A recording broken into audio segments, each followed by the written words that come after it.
Good evening, everybody, and welcome to this meeting of Dacorum Borough Council's Development Management Committee. My name is Councillor Garrick Stevens, and I'm the chair of the committee. Our vice chair is Fiona Guest, who's sitting on the front desk here.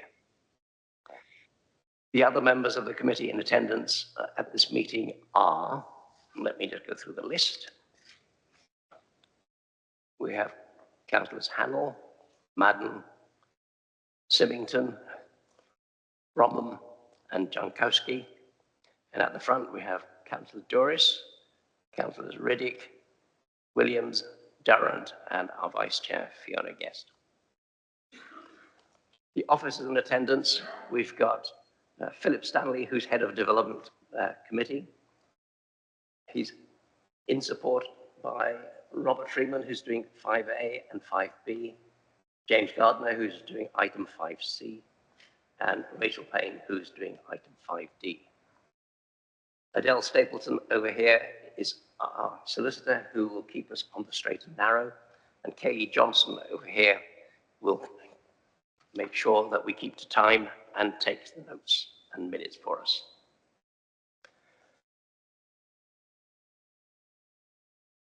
Councillor Madden. Thank you, Chair. A point of clarification. You've just introduced us all as being members of the committee. With regard to Councillor Symington, she's not listed as a member of the committee. I just want clarification whether she's substituting or whether she's a member of the committee and will be voting. Thank you. Can I just... I think you were just a bit ahead of the game. I was going to go on to apologies and talk about substitutes. Okay, sorry. Thank you. But at least you have demonstrated that you're awake on this one. Thank you. Thank you. Right.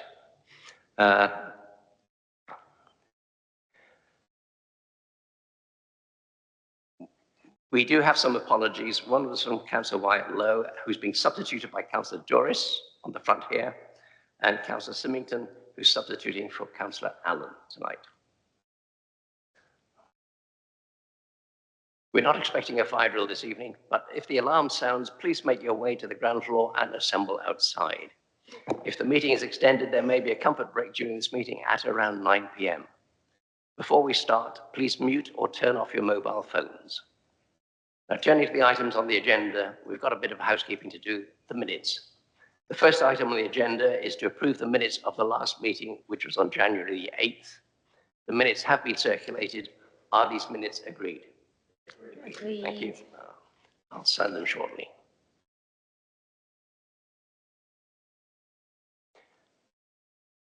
Public participation. No declarations of interest. The next item on the agenda is declarations of interest. Please can I remind members to declare any disclosable pecuniary or other interests at the beginning of the relevant planning application. Any member who declares an interest will be allowed to stay in the meeting but will not have the right to vote. I also want to remind members that only those present during the entire debate for an item are entitled to vote on it. Public participation. The next item is public participation. I'd like to remind members and the public about the rules regarding public participation. We have a number of members of the public who have registered to speak on, and the list has been circulated. Our normal practice is to bring forward applications where a speaker is present. You will be invited to address the meeting when the item you have registered to speak to is to be discussed. The normal procedure and rules in respect of times to speak to will apply. The time per speaker is 3 minutes.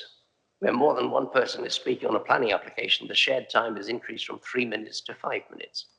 And the 5 minutes will be shared equally unless the sharing of time has otherwise been agreed prior to the meeting. Ward councillors will be entitled to their own 5 minutes to speak, and speakers in objection to the officer's recommendation are taken first. The timer will be displayed on the screen and will be strictly enforced. Members of the public will not be entitled to take part in the discussion that follows the public speakers. I have the discretion to remove any member of the public from the meeting if they interrupt, try to engage in the discussion, or are abusive. For each application, the officer will present the report to the committee. Then the participants from the public are called to speak. Following this, questions are taken from the committee along with statements and comments for debate. There will be a vote among councillors which will represent the decision of this committee. Turning to item 5A. Chairman, before we progress, under apologies for absence, Councillor Patterson did give his apologies as well. Yes, we've got a standing apology from Councillor Patterson, as he is unable to drive, particularly at night. And Councillor Hobson, in fact, also was a late apology.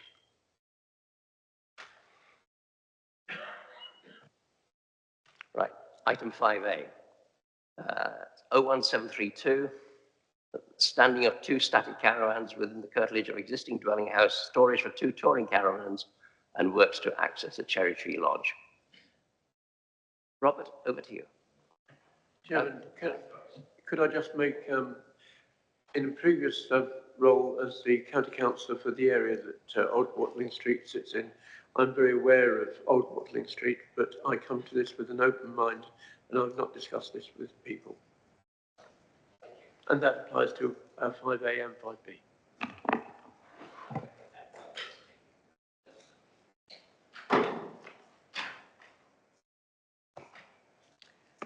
Councillor Samir. Yeah, I'd similarly like to say that I am the county councillor for Tring Division. In the past, quite a number of years ago, I have met with them and visited Pendley Manor Hotel, but certainly not in recent years, and I come to this meeting with an open mind.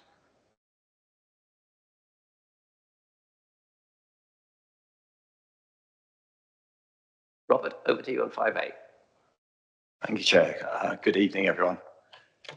So before I start on this, obviously, I'd like to refer members to the addendum.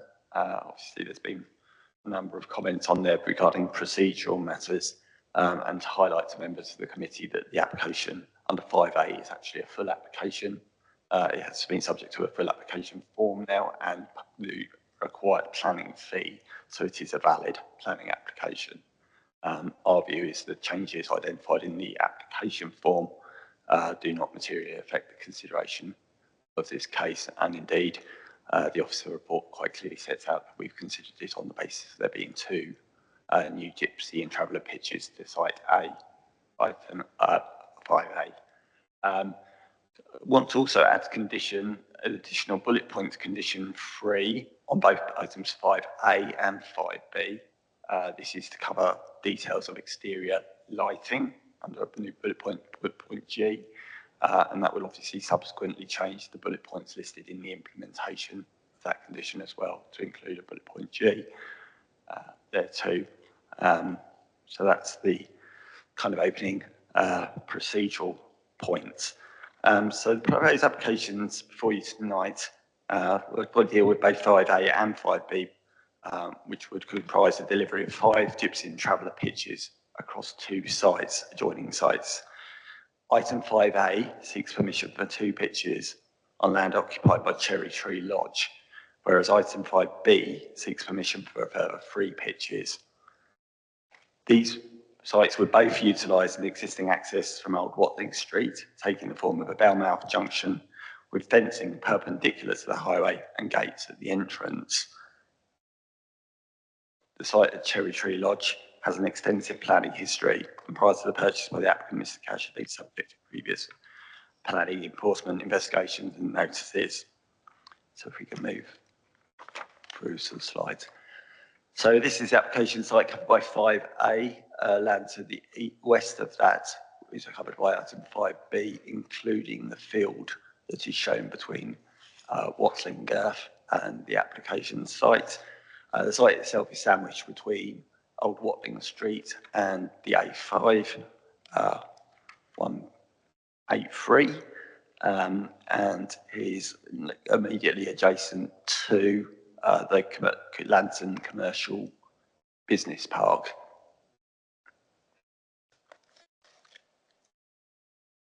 Next slide, please. So the site, I'll briefly carry through the history of the application site. The site is an existing lawful development certificate for the use of the building and land at Cherry Tree Lodge for a single dwelling. This was granted in 2019 and extends to cover the whole of the site covered by item 5A. Before that, it was subdivided from the Wagon and Horses Public House, which is immediately to the south of that, which is now closed and effectively in use as a almost storage use, engineering storage use, with construction activities in 2016-2017, altering the site entrance, providing a chicken coop and other works. Planning permission was refused for the widening of an access onto Old Watling Street at this time, including a gabion wall, fence and double gate in 2020, and that's the next slide. With an appeal against the enforcement notice requiring the removal of this subsequently dismissed, and it would appear that the result of the enforcement action, the gabion wall gates were removed, new fences and gates were subsequently provided on the site. So that's the works that were refused. We've now got a series of photos of the site showing how Old Watling Street frontage has changed over that time. So moving clockwise from the left, you've got the pub garden and gates from 2016. You can see that fencing line is set back from the highway, and obviously provides some highway verge to the front there. Approximately 1 metre of scrub to the front of the field gate. By 2021, this arrangement had become more formal with the clearance of some vegetation and the provision of timber sleepers, the laurel hedge, and at this point, obviously, we were starting to enforce back against what had been unlawfully provided on the site. You can see by 2024 that the metal gate and fence had been introduced and the drive was beginning to be colonised again by vegetation. Next slide, please. By 2025, on the submission of the current application, you have got hard standing laid to the Balemouth Junction, again with fences introduced perpendicular to the highway and timber gates provided at the entrance to the site. You can also see that the former timber edging extending up to the edge of the highway on the next slide.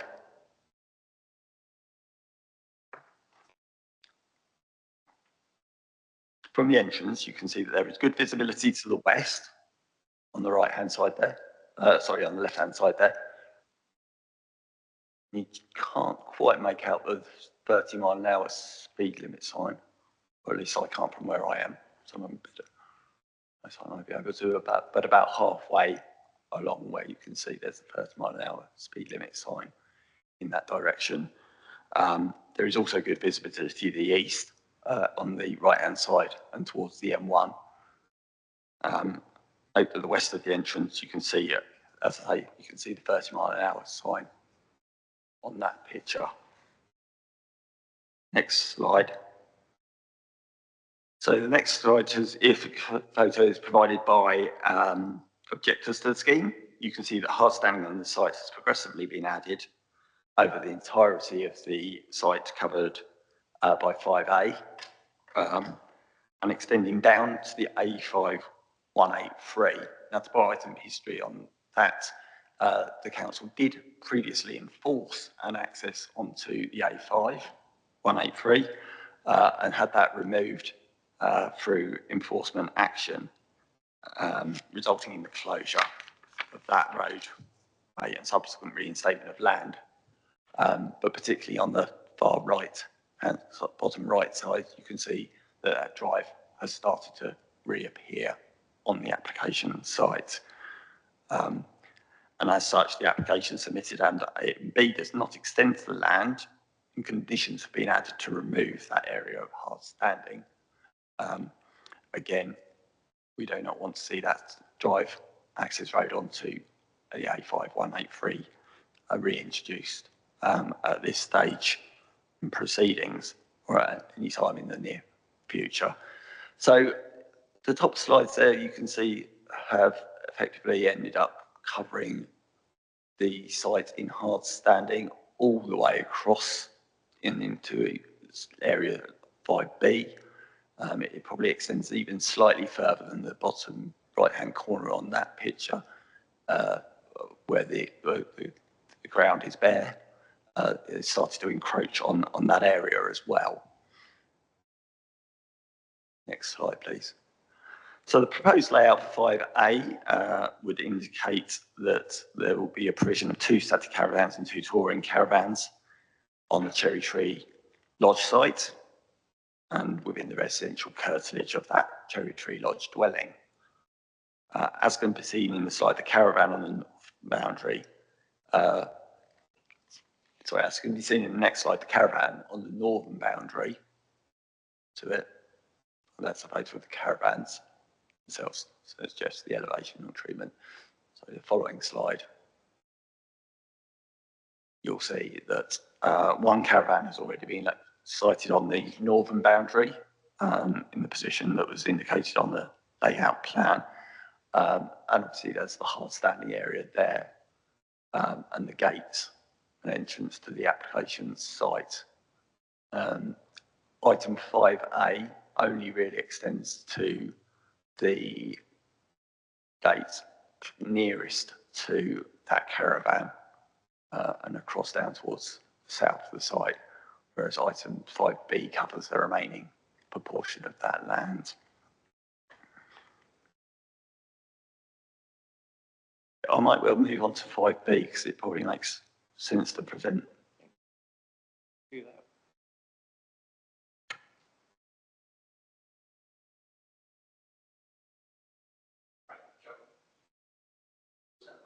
Members want to see 5B as well because they are connected, or should we save that?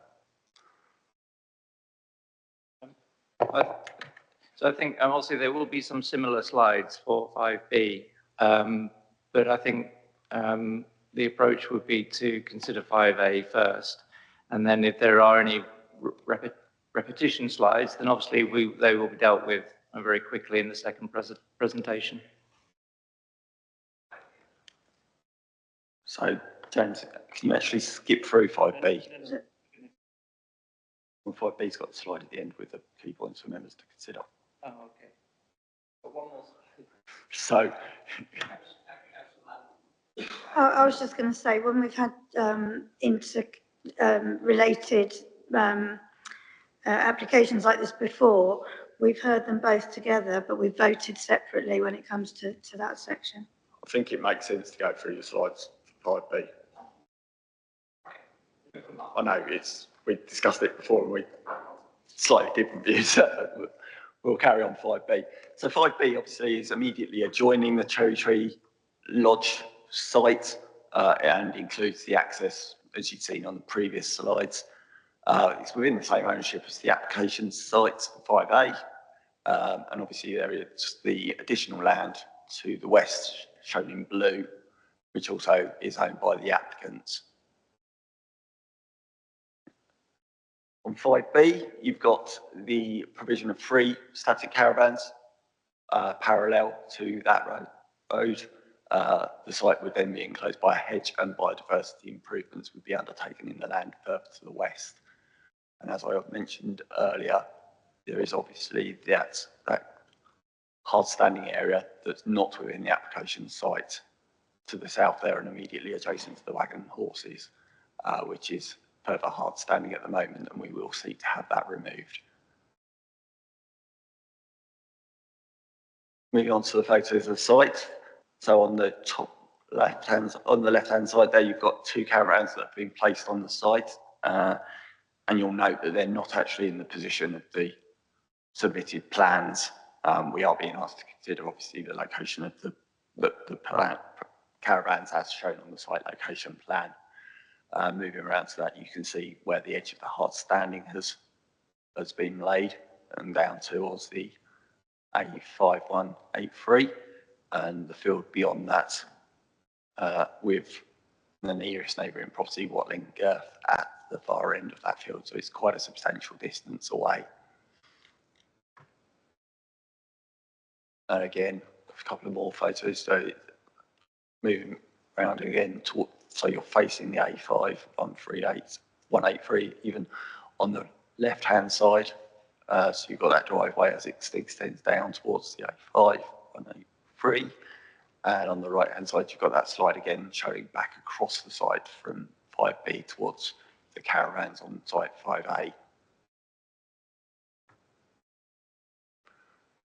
So members, we were asked to consider, in terms of both cases, kind of sequentially, as we run through it, whether the site comprises previously developed land. And if it doesn't comprise previously developed land, it is obviously inappropriate developments in the green belt. The applicant to that needs to make a decision as to whether the site would comprise grey belt land, and if it is grey belt land, whether that's appropriate development on grey belt land, so is a sustainable location for the development. If following that, you still consider the development to be inappropriate development because it's not a sustainable location and it's not previously developed land, you will need to consider whether there are very special circumstances that might outweigh harm. So I think it's quite important to bear those tests in mind as we move through discussion and debate. Thank you, Chair. Thank you, Robert. Right, so on 5A, we've got some speakers. The first speaker is Councillor Timmis, who's the ward councillor, and you have 5 minutes.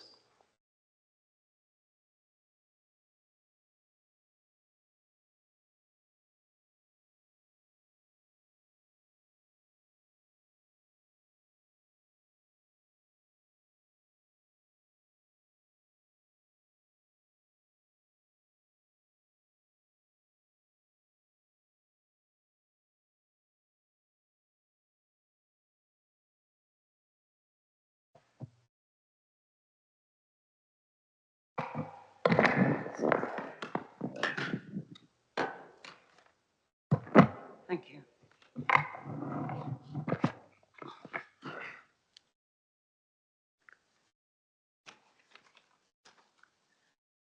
Thank you.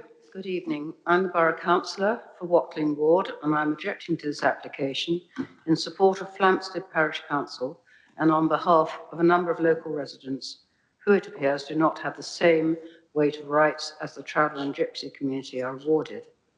In my view, this application should really be considered together with the next application at 5B, as they adjoin each other and the arguments are the same. And 5B was inhabited first, but applied for retrospectively. So it comes secondly, although it was in a different order. I'm just going to expand on 2 or 3 issues with this application, which I feel render it inappropriate. First, before any application was put forward, the applicants bulldozed their way in from the A5183 on a track that had been refused and shut down by highways previously because it was dangerous. They then tarmacked over the track and ground without permission before moving on 1 or 2 static caravans and then applying retrospectively once the deed was done. And it looks like they can get away with that. But do you think that a local resident will get away with the same? This preparation, the access and hard standing, was to provide for both applications, 5A and B, for static caravans.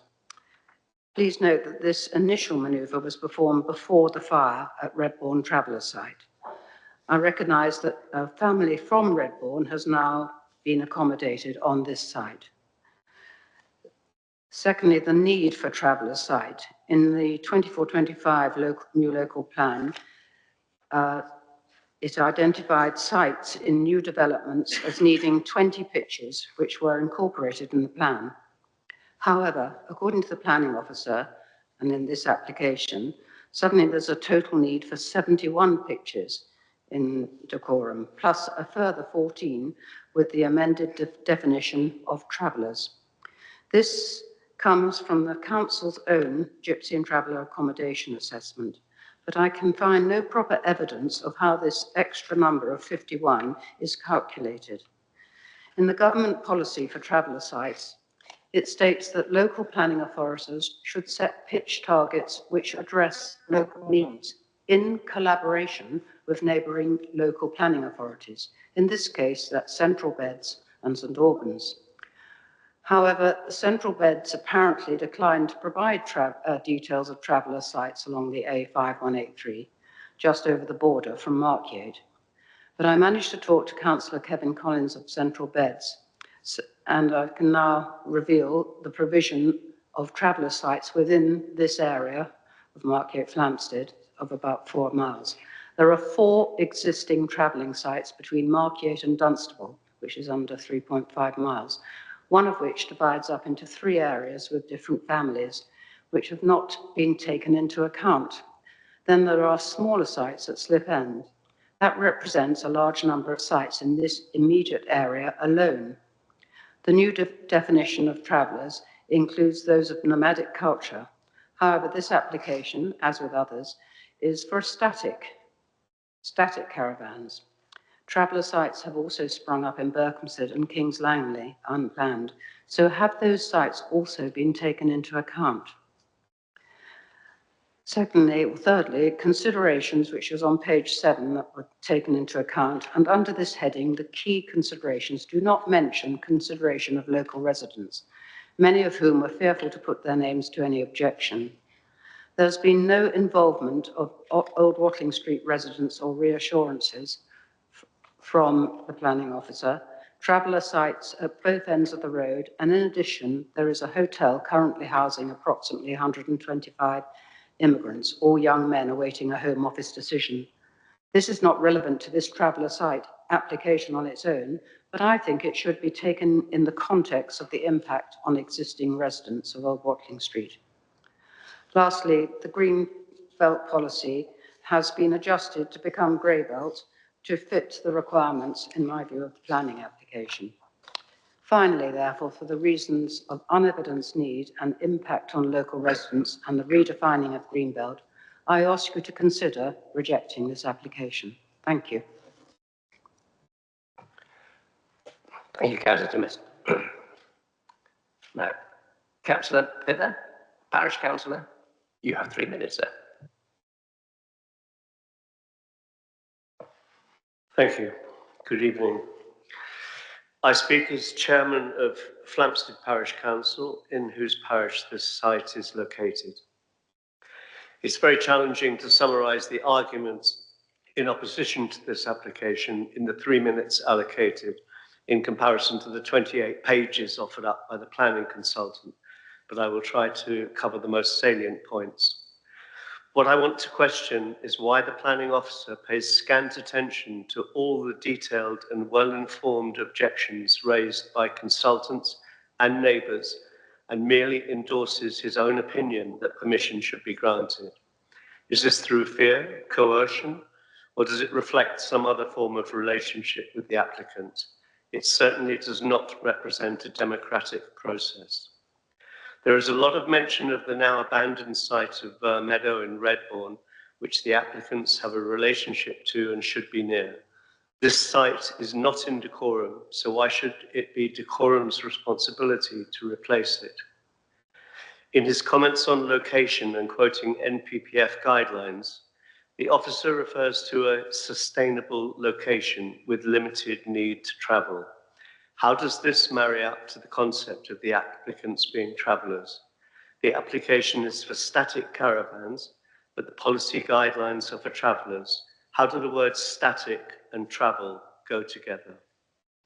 Later in his report, it refers to promoting peaceful and integrated coexistence between the site and local community.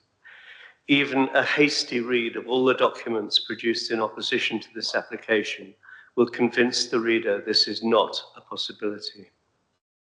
In paragraph 8.65, the officer states that even if the committee disagrees with him, he will play the very special circumstances card and have the decision overruled.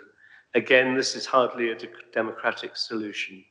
Flamstead Parish Council will be minded to take the matter to appeal should this be the case. I refer to paragraph 8.73 of the officer's report. He seems to suggest that his decision is based on human rights. Clearly, these rights are only relevant to the applicants and their community and not to the parish. I quote, "Every person is entitled to peaceful enjoyment of positions." I finish with this question. Why are the objections and feelings of all the residents of this parish and all their professionally qualified consultants being ignored and put to one side in favour of ticking boxes which favour the gypsy and traveller community who offer nothing beneficial or constructive to the local community. Thank you. Thank you. Thank you for keeping to time so well. Just. We have Mr. Caravans speaking in support. And you have 3 minutes. Thank you. I'm Stuart.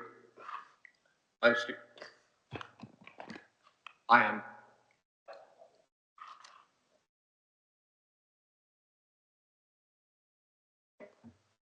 Is that better? Okay. I'm Stuart Crothers. I'm the agent for the applicants. It's probably important for the committee to realise that the first application, 5A, went in before the fire at Burr Meadows. And it was intended to be the home of one of the residents of Burr Meadows, but they hadn't been burnt out. The family hadn't been burnt out at that time, at the site. The adjoining land was made available by the adjoining landowner, as he was aware of the fact that Burr Meadows had been burnt out, with an intention that he was aware that additional pitches were needed as a matter of urgency for the people who'd lost their homes. There's a lot of prejudice and misconceptions involved in looking at gypsies. In this case, the committee, well, the local residents have nothing to worry about. They are local people, they live here. Their children go to local schools. And I'm very aware of the fact that when children go to schools, they will get on. Their parents might not get on with each other, but the children do get on, and that's how things evolve. And I think that's probably the way to look at it.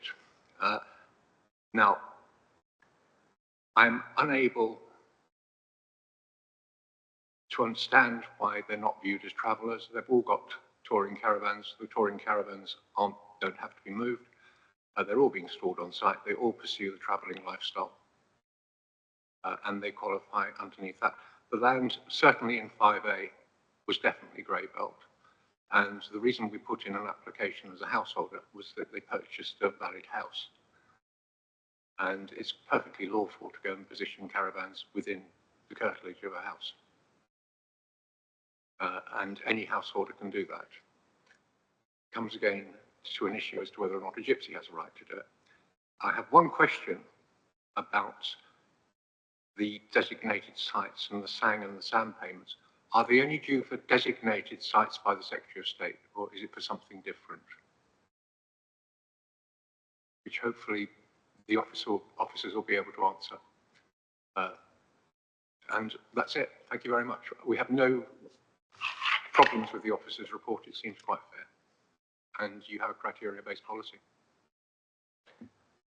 Thank you, Mr. Caravans. Right. Members, I think there's a question that came right at the end there, which I think Robert is probably the best person to answer. And then I think we're open for a general discussion. Yeah, I think members of the committee are fully aware of the kind of Chilterns Beechwoods allocation. Chilterns Beechwoods is a protected landscape under European law, and as enshrined in a UK law, members will be aware that the site was identified as being damaged as a result of residential development in all forms, from a large area, including Flamstead and Redbourne. In response to that, Natural England put the Borough Council in a moratorium, effectively preventing the provision of new dwellings. And as a result of this, the council seeking to introduce a mitigation strategy. And this is that mitigation strategy which the applicants are required to pay financial contributions towards and address through this submission.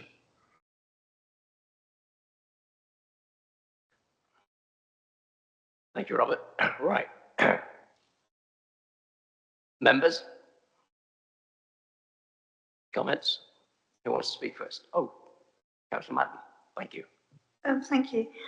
I spent quite a few hours looking at this one, or these two. I was really confused as to how on earth you were going to get the, particularly the static caravans, into the site from a single track lane, because I couldn't understand how you could physically turn them in. But from what I've seen there, some of them are already there. I just wondered, Rob, are there 3 there so far? And did they come in off the A5183 or did they come in up the lane? I couldn't tell you where they came in from.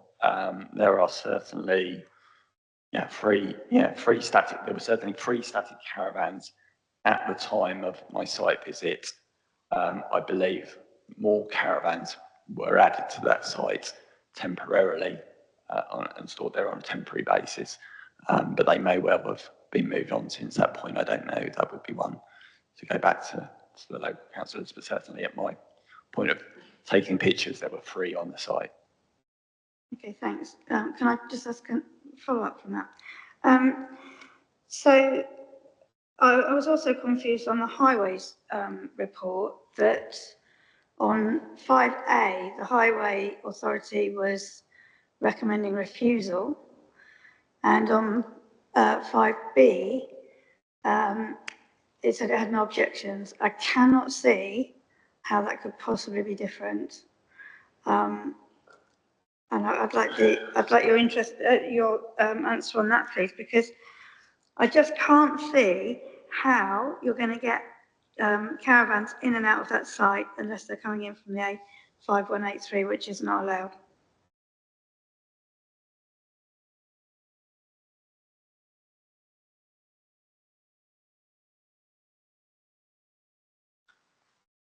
Okay. It was equally baffling to us, considering that the access is one and the same to the site between items 5A and 5B, that the Highway Authority could reach differing conclusions. I guess what that boils down to is a matter of judgment as to how you consider sites in terms of its sustainable location. Noting that the 5A specific objections were about it not being a sustainable location. I can understand that in a very narrow sense. The occupants of that site will undoubtedly be relying on private cars, dare I say it, to get around 90% of their journeys. But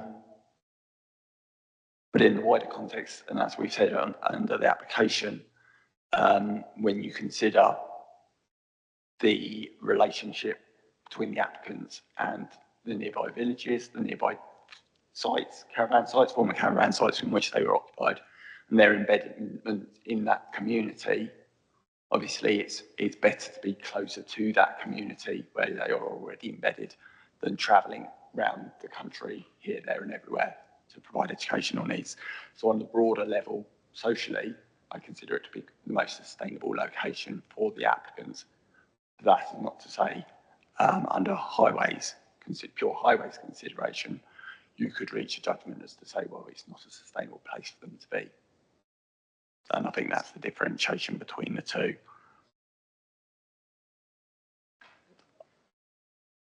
Philip? Yeah, I just think also it's probably important to distinguish between how, I guess, the development is carried out, in this case, how the static caravans arrive, and then the ongoing comings and goings of the transit style caravans, which are obviously much smaller. And I guess it's the same debate that's sometimes heard where you have very tight construction sites, and members and officers wonder how on earth a materials lorry would arrive at the site. So I guess that's not necessarily the question before members this evening, because if there are any further permissions required in terms of temporary accesses off the A5183, or any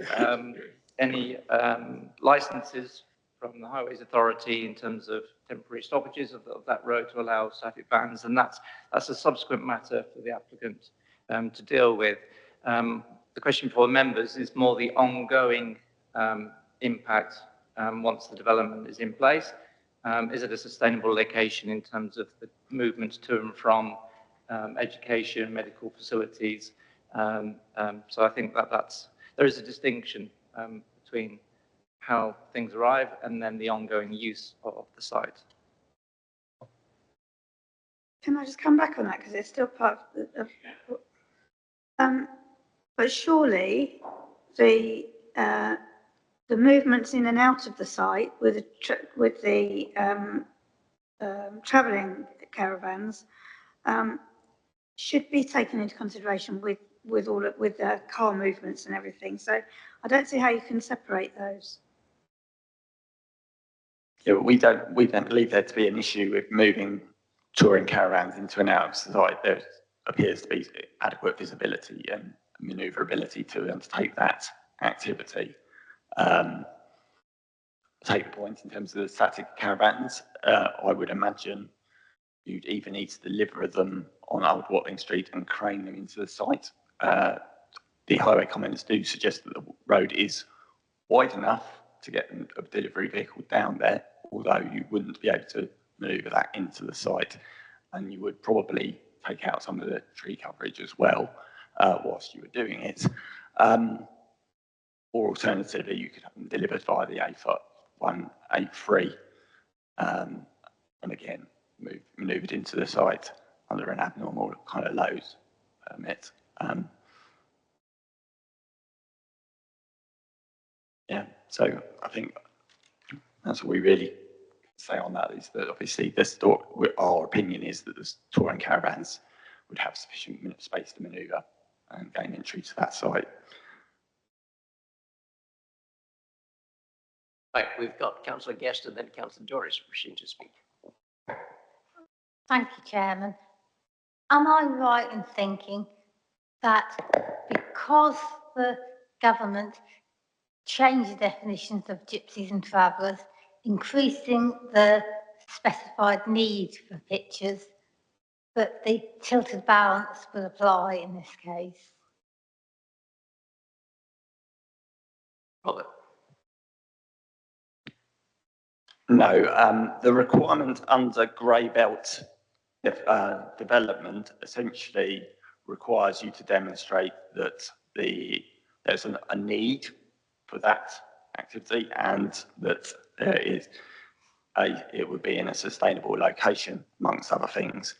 The change in the definition of the gypsy and traveller needs requirement in itself just emphasises how badly the authority is performing against the delivery of gypsy and traveller sites. The report, I think, sets out quite clearly, and frankly, I'm astonished by the claims that there isn't a need for gypsy and traveller provision being handed about in this committee meeting. The context of that is our own gypsy and traveller site identified 71 pitches under the previous definition. It's identified a further 14 pitches under amendments to that definition. It's identified 12 gypsy and traveller site provision in the former local plan, none of which have been delivered. That's even before you go into addressing historic shortfalls in gypsy and traveller site accommodation, and before you get into issues of overcrowding, which was acknowledged at the Bear Meadow site, and the need to accommodate, families that have been displaced from that location. If you're not happy with the appropriateness of development in the green belt and under the grey belt tests, as I say, you would still need to consider whether there are very special circumstances that would outweigh that harm. But footnote 7 would not be enacted in the tilted balance because you technically have a green belt reason for refusal on that one. So the tilted balance wouldn't be enacted, it would be purely on whether there would be very special circumstances. Thank you. Thank you, Chair. My comments relate to both this one, 5A and 5B, because it relates to the works which are in progress or will be in progress on the A5183, which is part of the Safer Streets programme for the government and Hertfordshire County Council, and it will have an impact on, potentially, on Old Watling Street. What I didn't see in the officer's report on either of these, or indeed in Hertfordshire Highways contributions, is any reference to the fact that already there is a traffic regulation order that relates to Old Watling Street towards the Marquee end, which prohibits all traffic apart from cycles and permitted vehicles. And I just wonder what effect that, if it is ultimately going to be closed permanently and structurally, what impact that may have, because it will mean that all traffic will come down from this site, if it goes through, and other areas as well, will have to come down to the Chequers intersection with where the truck stop is, and go back. And if we've got a number of caravans of whatever disposition they are, that may have a significant impact on traffic movement in Old Watling Street, which is actually quite narrow. So I'd be interested to hear the officer's comments about that. Thank you. Robert? Yes, I think we need some further clarification on what precisely the extent of which that TRO application covered. It's certainly a historic one that haven't been addressed, advised of, and directed to by the Highway Authority. What I would say is it is quite clear that a number of vehicles, both domestic cars, lorries, agricultural vehicles, etc., use that lane to manoeuvre between the residential units, the agricultural units, and the A5183. Appreciate that the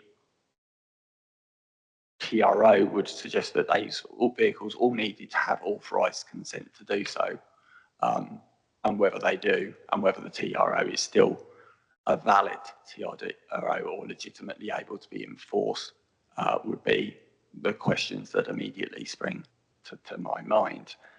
The implications of the roadworks on the A5183 in terms of potential access to the site, I think we acknowledged a few committees back with the Gypsy and Traveller site at the Green Lane end of Old Watling Street, where there was potentially going to be the closure of that access onto the A5183, that actually there was still adequate space to manoeuvre in from the M1 end of the A5183 or via River Hill to get to that site. And I don't see that this case is any more difficult or problematic than that case in that time.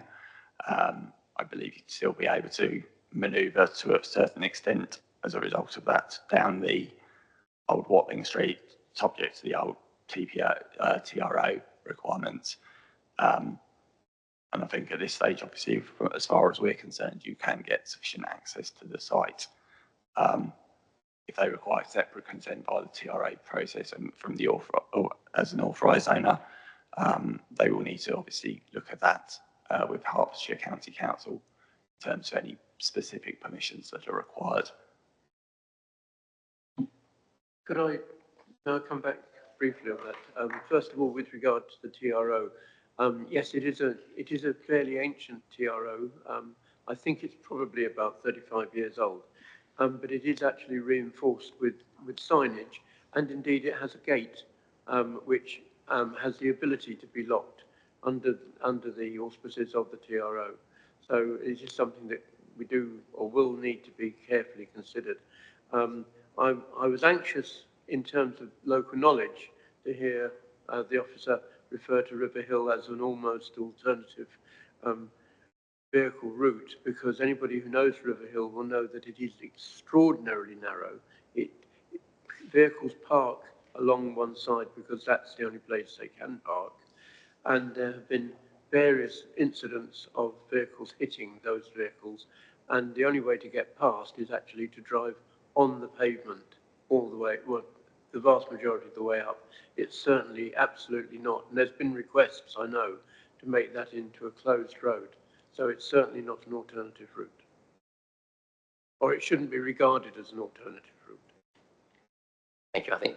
I would come back on that because I think under the terms of certainly the improvement work scheme I saw on the parish council website and the county council website, it was very much that River Hill was being suggested as being the alternative route to access Old Watling Street. So it appear to be something that the Highway Authority would actually be promoting as an alternative to the use of the Old Watling Street access down at. Just to clarify for my benefit as well, oddly enough, River Hill goes on both sides of the A5183. There's River Hill that goes on the A5183 into the centre of Flamstead, and there's a short stretch of River Hill that runs between the 5183 and Old Watling Street. And I think we were probably talking at cross purposes, but I take the officer's comment about River Hill, assuming it is that one between 5183 and Old Watling Street. It's one of the problems of being a former county councillor. You know about this. Especially if you've been tramping the streets for a long time. Right. Now we've got Councillor Hamill and then Councillor Jankowski. Yeah, Chair, my point is,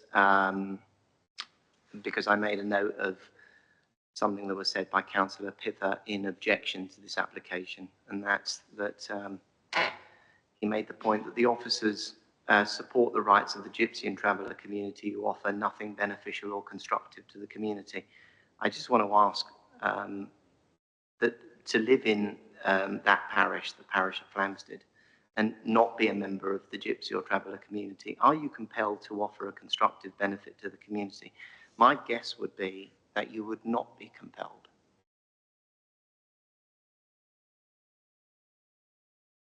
Thank you for the observation. You have a question to make? No, I don't. I just felt at that point it was important to be made. I think Councillor Hannell took some of the words out of my mouth. Just a comment that, yeah, I found some of the language used in some of the objection comments quite prejudiced and, to be honest, quite offensive. Yeah. Putting that aside, I'm still keen to tackle the sort of highways objection and get my head around it. In particular, the highways objection to this item, but not to 5B. And I'm sorry to sort of press on it, and I know Councillor Madden has already done so, but I just want to be really clear on that before we move forward, because I think it is quite important that we've got a statutory consultee that's saying they object to the application, but we seem to be sort of brushing that aside and saying it's fine in the grand scheme of things, whereas when they support, we'll sort of run with that. And I think sort of related to that, just keen to sort of clarify the interdependence, if any, between the two applications. So it's two questions, sorry.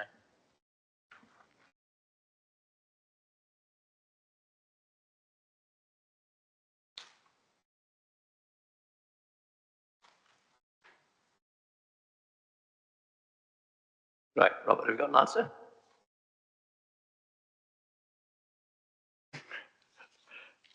As to why two highway officers could reach a different view on a same access.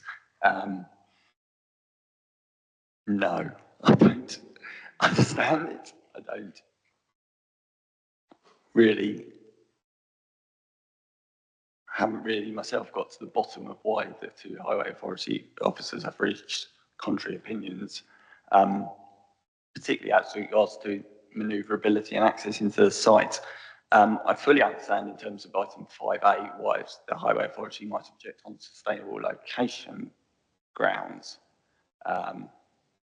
in the narrow highway sense of the concept of sustainable transport.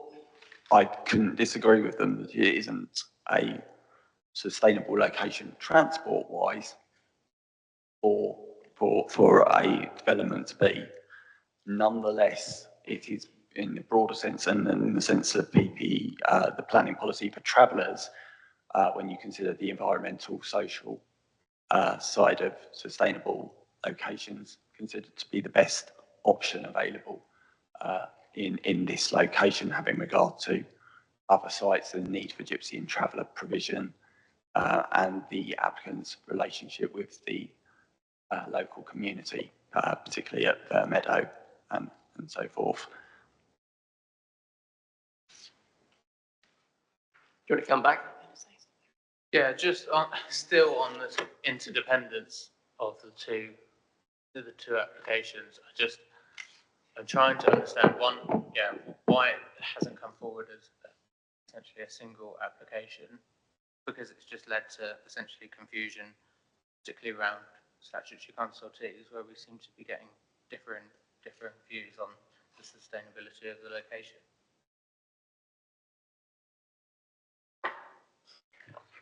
Yeah, I believe the Mr. Caravans highlighted that initially, obviously, the site was bought by Mr. Cash effectively to put caravans on Cherry Tree Lodge side of the application, so application site 5A. It was only subsequent to the fire, effectively, and he's offered to accommodate other families on that site that we've seen application 5B effectively develop during the course of this. So inherently they are obviously connected because they utilise the same access arrangements, but nonetheless I would feel that obviously 5A is the pertinent one to Mr. Cash, and the most important one to Mr. Cash because that directly relates to his needs arising from this development. And then obviously 5B is to serve the wider need arising from that proposal. Right, we've got Councillor Madden next, and then Councillor Bromham. Thank you. Before I ask the question that I wanted to ask, I just wanted to also go back to this highways thing, because this really bothers me. We had a situation last summer when I couldn't attend a meeting, and I wrote a statement that I requested was read out here, because I had identified earlier that day that the Highway Authority had said they had no objection to a planning application. And when I looked at it and spoke to my highways manager, we both agreed it was physically impossible to get a car onto the site. And so I'm a little bit worried that two highways officers are having two different opinions. My guess is that neither of them have been out to look at it, because they're all based over in Stevenage, and it's quite an effort to come over to this side of the county. But they shouldn't have a different view. And I just do not understand why, and I cannot accept why, two different highways officers have come up with two different views on exactly the same road access. It just does not make sense to me, and I'm really very concerned about that. And whether it would be better to defer and clarify that with the Highways Authority, I think would be probably the best way forward. But parking that for a second, because I'll leave you to think about that. The one thing that really I noticed, particularly on the photos on the slides, was that these both parts of this site were green fields, and they're now completely covered in hard standing. And I just wondered if there's any conditions that could be put on there that they've got to actually only have the hard standing where it's absolutely necessary to have the hard standing, and think about the sustainability of the actual land on that site, rather than just the sustainability with regard to sustainable travel. Just wonder what Rob thought about that. Thanks. Yeah, so I'll deal with the hard standing and the extent of that first, because I think both applications have obviously got conditions on them that within 1 month of the approval details of hard standing areas shall be submitted to approval for the local authority, and that should set out the extent and nature of the site, details of the materials, tracking diagrams to show what's necessary for vehicles to actually get in and out of the site, as distinct from what's excess hard standing in relation to that and the drainage there too.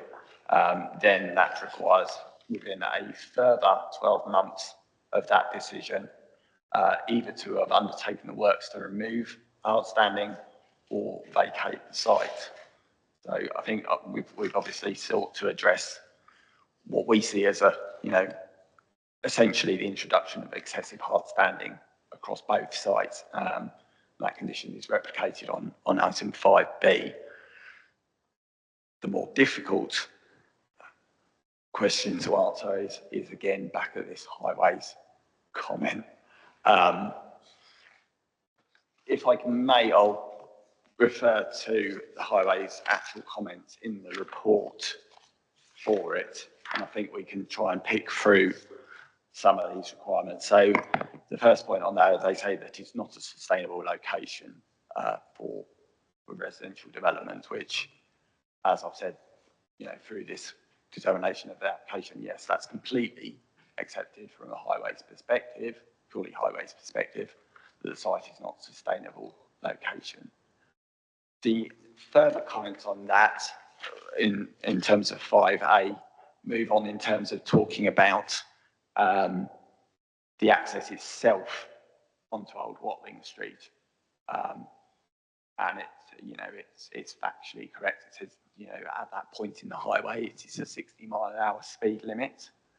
Previous applications for access onto that site in that location and a widened access were refused planning consent, both on visual impact terms and on visibility terms. Picking that apart, visibility-wise, the applicants submitted during the submission both data of traffic monitoring and vehicle movements to the front of that site. That demonstrates that the speed limit, technically, although it is a 60-mile-an-hour limit in that area, most vehicles, 99% of vehicles are travelling at around 30 mile an hour. From that, obviously, you require a dramatically reduced visibility display. You go down from 2.4 by 120 odd metres down to 43 metres. So at 2.4, in my view, a 2.4 metre by 43 metres visibility display is required from that entrance.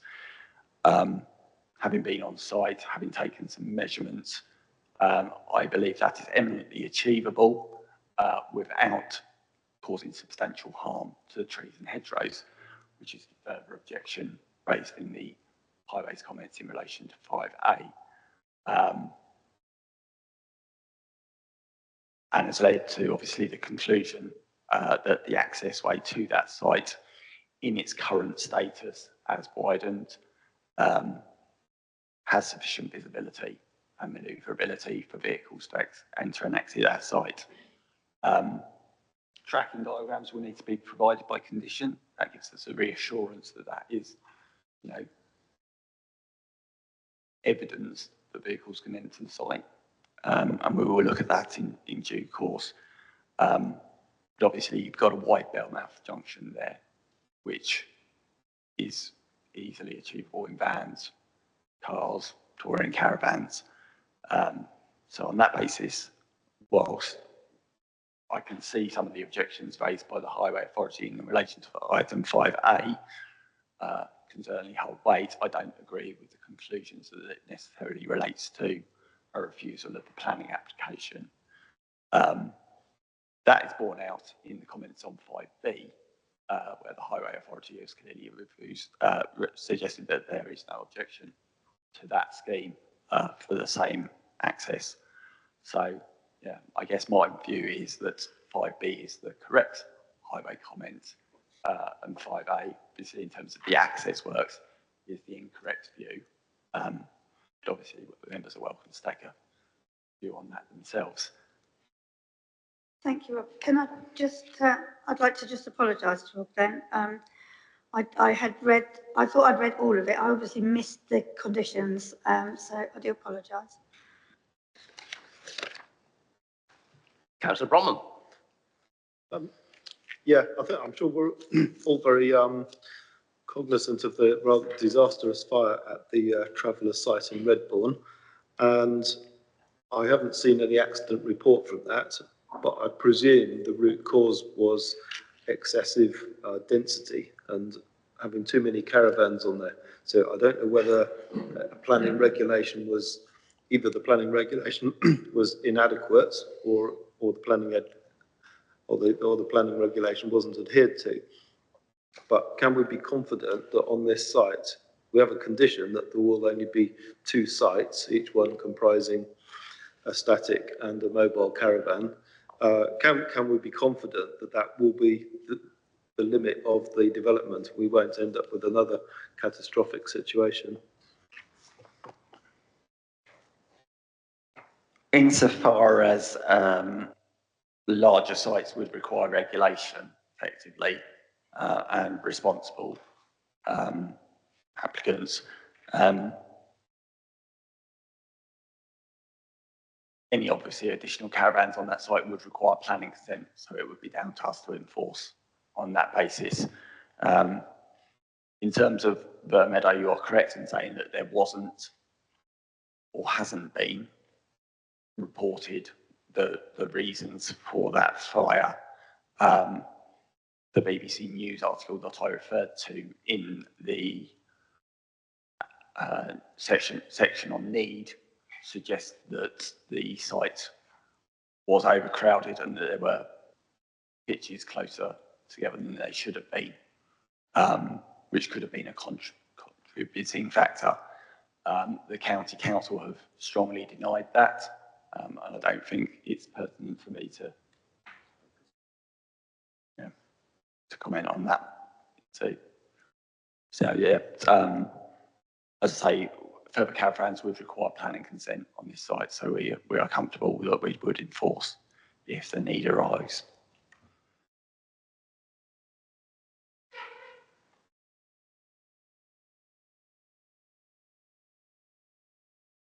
I'm looking, there don't appear to be any hope. Councillor Symington. Thank you. Obviously, we've had quite a prolonged debate already, so I'm just going to come back on a couple of points. I am sympathetic to the concerns about the highways issue. There seem to be 2 issues. There's access and then sustainability, and they're 2 separate things. In terms of the objection that highways put in for 5A, the recommendation was that additional information be asked for, including, and I can't actually now, I haven't got the exact word in front of me, turning diagrams at the access is considered to be insufficient information in this respect. So can I ask why that wasn't followed up on and why we don't have that information? In terms of sustainability, I appreciate that that's kind of up to a point when it's not subjective, because obviously if you need to walk somewhere, it clearly isn't an easy place to walk from, but then equally listening to the objections from the parish council, having it located closer to the village wouldn't actually be a solution to the problem. So I think we need to balance out those factors. My other question is, and there seems to be quite a bit of debate around the relevance of the fire at Fir Meadows, whether one of the applications came in before and the other after, but they are, as has been mentioned, basically interdependent, and I'm not confident. In fact, I guess one of the questions is, could one approve one and not the other? Would that be what an officer could recommend?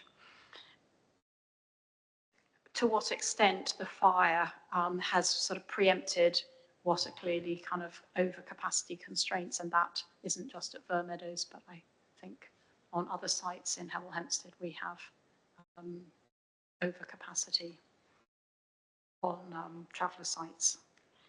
And I appreciate that we need to find 71 pitches, which I was aware of. I wasn't aware of another 14. but could we have not be waiting for those to come forward in a local plan, which is currently in progress? I'll respond to the highways point, I think, because yes, it's unhelpful to have two different conclusions from the highways officers. I think in terms of sustainable location, I think there is agreement between the highways officers because they both agree that it's not a sustainable location. However, in 5B, the highways officer concludes that because there's not a significant intensification, it therefore wouldn't form a reason for refusal. So I think they both agree that it's not sustainable in terms of a pure transport assessment and the lack of footpaths, etc., crossing the busy road. However, as Rob's report alludes, in the planning policy statement for travellers, there is a wider definition of sustainability that we must also consider environmental and social aspects. And it's in that wider context that officers conclude that this is a sustainable location. So I don't necessarily feel that there is a difference between the highways officers on sustainable location. They've just reached a different conclusion. In terms of access, there seems to be a difference here in 5B. The highways officer concludes the application form states that no new or altered vehicular or pedestrian access is proposed, and therefore that's the end of the matter. Whereas in 5A, the highways officer appears to be under the view that the access is going to be widened. And I will therefore need to pass over to Rob in terms of is that actually the case?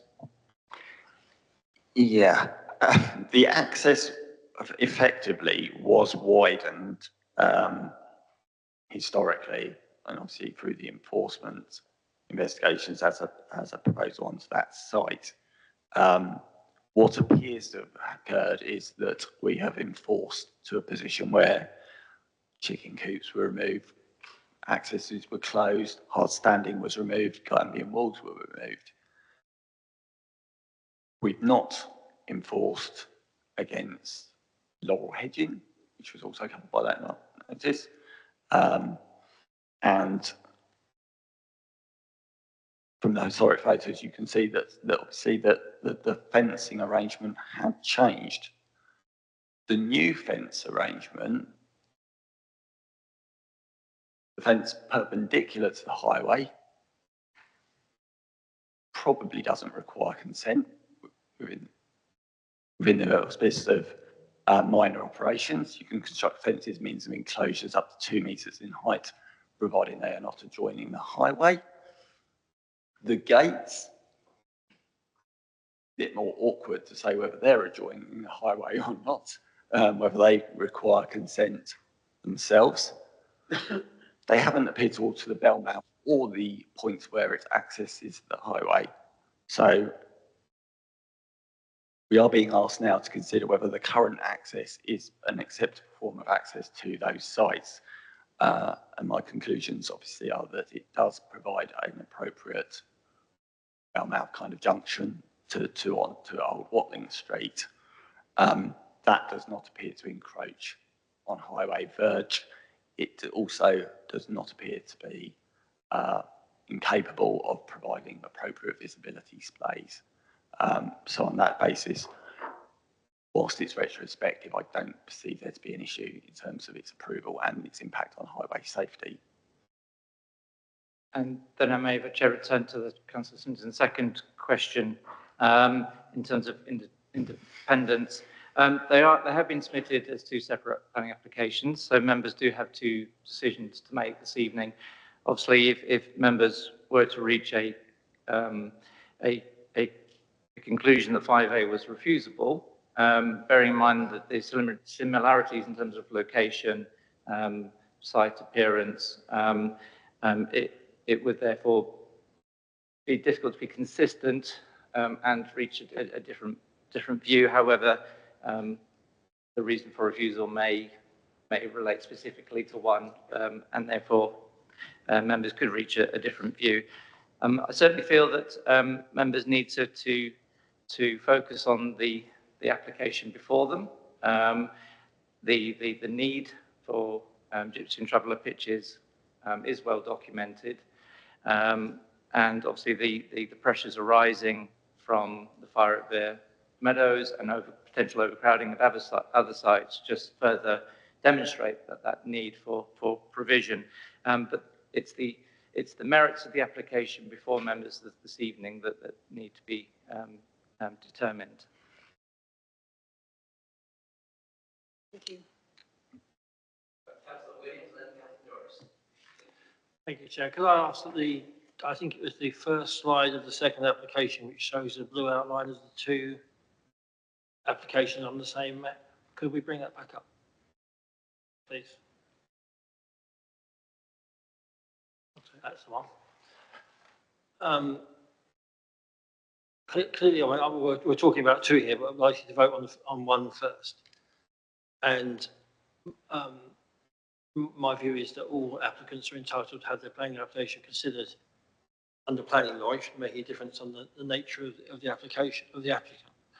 But the site 45B is significantly larger than, presume the applicant or the land in the ownership of B is significantly larger. Now, regardless of the applicant, when you're faced with a retrospective application such as this, it indicates to you immediately that the applicant doesn't really consider that planning law is relevant to what they do. They've already gone on and done an awful lot of work here, as anybody who submits a retrospective planning application has, on the basis they didn't really think the planning law applied to them and they can do what they like.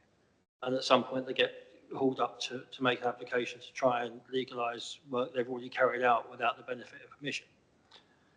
Given that and that history, what can we do to ensure, both in terms of A and B, that the significant amount of land there doesn't suddenly grow into a 20 or 30 mobile home site? Because I think the applicant has already demonstrated that they're not, don't feel duty bound to follow planning law. So both in terms of a condition in A which requires the closure of the access onto the 5183 as a planning condition, and also in B, a condition which limits the number of static caravans on the site to 3. I don't read that is a particular condition, unless I've missed it. I know the application is for 3, but I would want us to make it clear that is the limit of this application if we are to grant it. Otherwise, I can see over the years this is going to grow like tops. Yeah, so on both applications, you've got standardised conditions in respect to condition 1 and 2. Condition 1 on both sets out quite clearly what we're approving in terms of the number of caravans and how that reflects the definitions in the Caravan Sites Act 1968, including touring caravans. So I think that, in conjunction with the site only being occupied by persons of gypsy traveller status, which is in condition 2, provides the kind of robust controls you would expect under enforcement processes. Obviously, we've gone on from that to require removal of hard standing that isn't necessary by condition. And we've gone on to require additional measures to be submitted and approved or occupation of the site to cease. I can only offer reassurances that our enforcement team will take those seriously and we will ensure that those conditions are being complied with at the appropriate time period. Councillor Williams, does that answer it? Technically answers the question, doesn't reassure me. But in terms of my first point about putting in a condition into 5A, which requires the closure of the access to 5183 permanently, I don't think that's a condition in there. Can that be conditioned?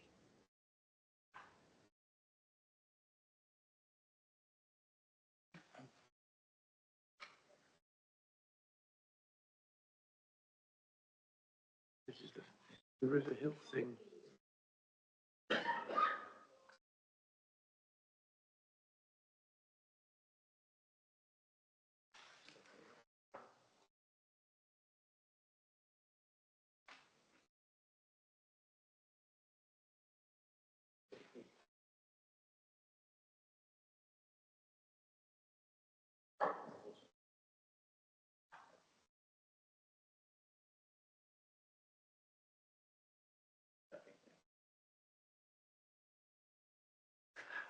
It's not explicitly stated about the closure of the access onto the A5183, and perhaps we could make that clearer by condition. Nevertheless, it is, one of the things we are seeking to achieve through condition 3, which is obviously the landscaping condition, and condition 4, which is the extent of hard standing, conscious that that has been previously subject to an enforcement notice and previously removed under an enforcement notice. So condition 3 does state that in terms of the details of hard and soft landscaping, they shall include parking, access, and circulation areas. So I guess I guess that condition, Rob, would only relate to the area in red. That would. Because that's the application site. Would. Yeah, so the application site is outlined in red, and therefore the conditions would fight for the application site. Obviously, breaching, creating the access onto the A5183 is a breach of planning control, and previously the enforcement team took action against that, so that may be the route to go down here.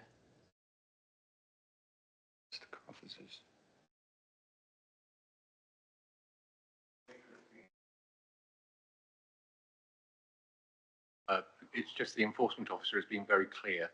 If that access isn't shut and shut permanently, they will be in court.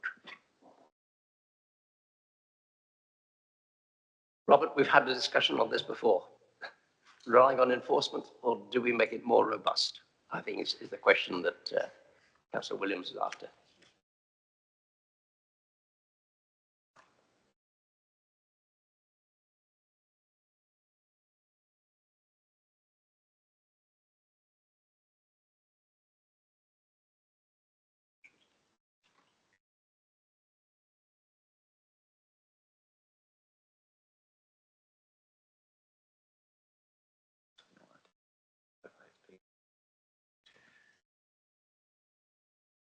Chair. Thank you. Can I just clarify whether Councillor Williams is asking for a limit on the two sites that are that we're looking at, or the grassy area to the effectively a field? It's not a field, but whatever it is, to the left.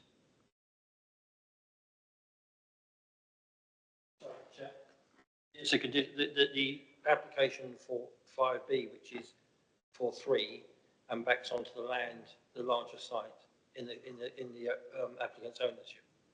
That the limit of static caravans on that whole site is 3. So if I may, I think we have an answer now.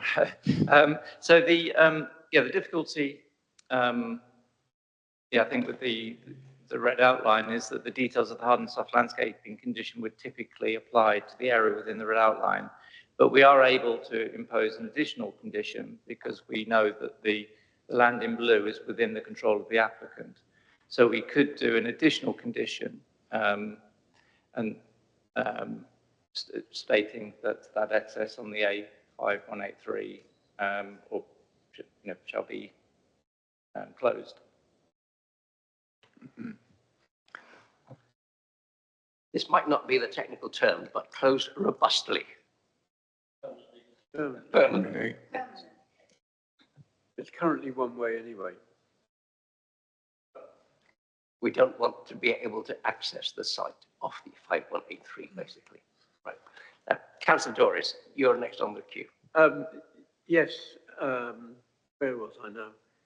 I mean, I think it's unfortunate in terms of the response from the Highways Authority. I do think it's unfortunate that at whatever point it might have been, that the two officers at the Highways Authority didn't actually consult with each other, so that they actually came up with a unified approach to both of these, because it puts us in a difficult position. And as Philip has actually alluded to, it would be foolish in a sense, perhaps, for us to approve one and not the other. But then might be foolish to approve neither of them or both of them. So it's a bit of a muddle, really. The one thing, in picking up Councillor Williams' point regarding, if you like, the potential straying into other areas, perhaps, is my attention was drawn under B, the planning history at section 5.2, where it makes reference to the fact that there was an application for a wider access onto Old Watling Street, which were refused and dismissed at appeal, and an enforcement notice requiring the removal of unauthorised access onto both of these, and the Old Watling Street was subsequently upheld. This has partly been complied with, given the removal of construction materials, etc. I do think that if we do grant these, we are going to need to be very, very clear and very precise that the applicant can have what they will have been awarded, and that they can't choose to expand that by their own volition.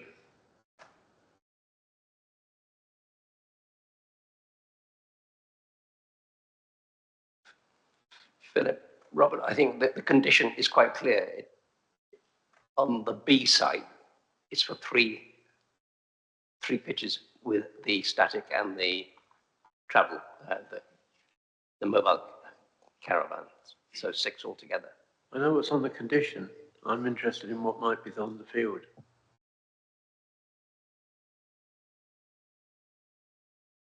So that would require a separate planning permission. So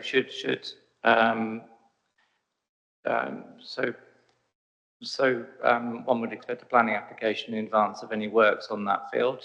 If that isn't the case, then it would be the normal enforcement powers, such as seeking an injunction or stop notices, and those kind of enforcement powers that are within the control of the local planning authority.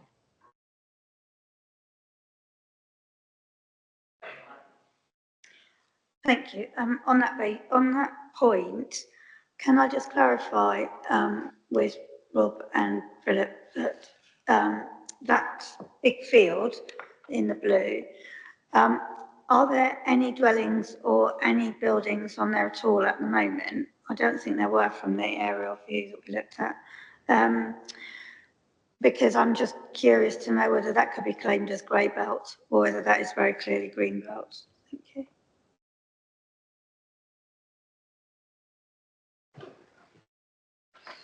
Yeah, so there's currently nothing on that field in terms of caravans or hard standing for that matter. Apart from that narrow slit on that picture where you've got the line between the Wagon and Horses public house, the A5183, and the field. So you've got a narrow strip there that's got hard standing on it, which you can see the line in the background. Appreciate that. But is that? But that's it. That's the sole extent, certainly at the time of the site visit. So there is a clear difference then between that. This is what I'm trying to get at. Is there a clear difference between that field and the other two, the 2 application sites? In that, the 2 application sites, you've deemed them to be grey belt. Is that field clearly green belt? I just want to know if this is going to come back, but if it's clearly green belt, it's much more sort of preventable to build on or put caravans on. I think it's very difficult to conclude that it would be anything other than grey belts. So again, you could be faced with an application in respect of need, sustainable location, and trying to meet those characteristics for additional caravans on that site. Again, we would need to have to obviously consider that in terms of its planning merits.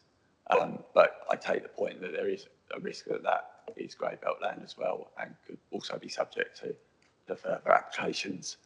I make the distinction between sites being designated grey belts and appropriate development on grey belt land it doesn't necessarily make it inappropriate developments in terms of the grey belt policy.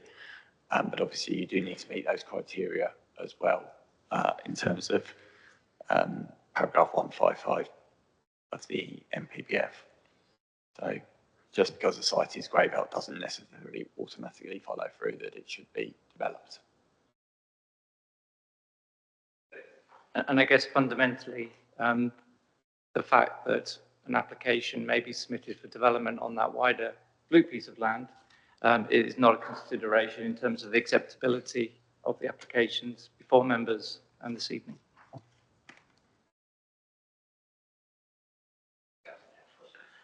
Yeah, I just wanted to come back to, again, the highways comments, because I think listening to members across the room, it seems to be the one that we seem to be coming back to in terms of, yeah, it's just, as Councillor Doris called it, a muddle. And I'm struggling to reach a conclusion on this.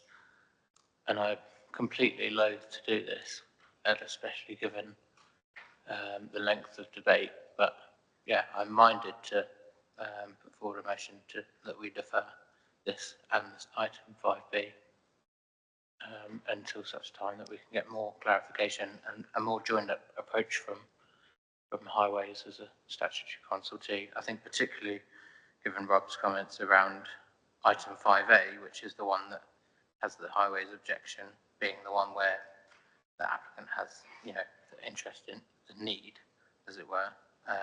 But we're just, yeah, that's my comments anyway.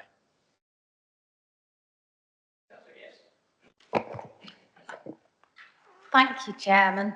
And perhaps Councillor Jankowski could clarify whether he's proposing a deferral, because if he is, I would second it so we can get that clarity from highways, we can get that consistency from highways. Councillor Jankowski. Yeah, as I say, reluctantly, yeah, I'm happy to propose a deferral.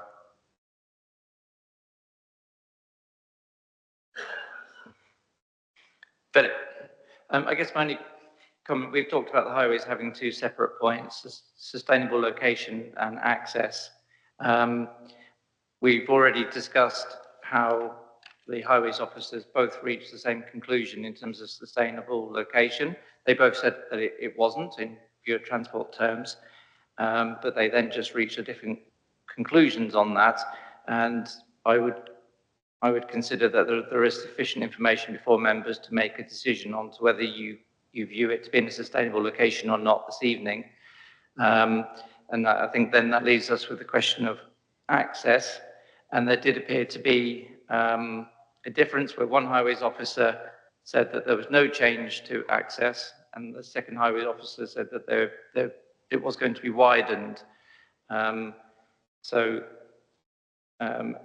as Robert, I don't know whether you can clarify the exact proposals before members.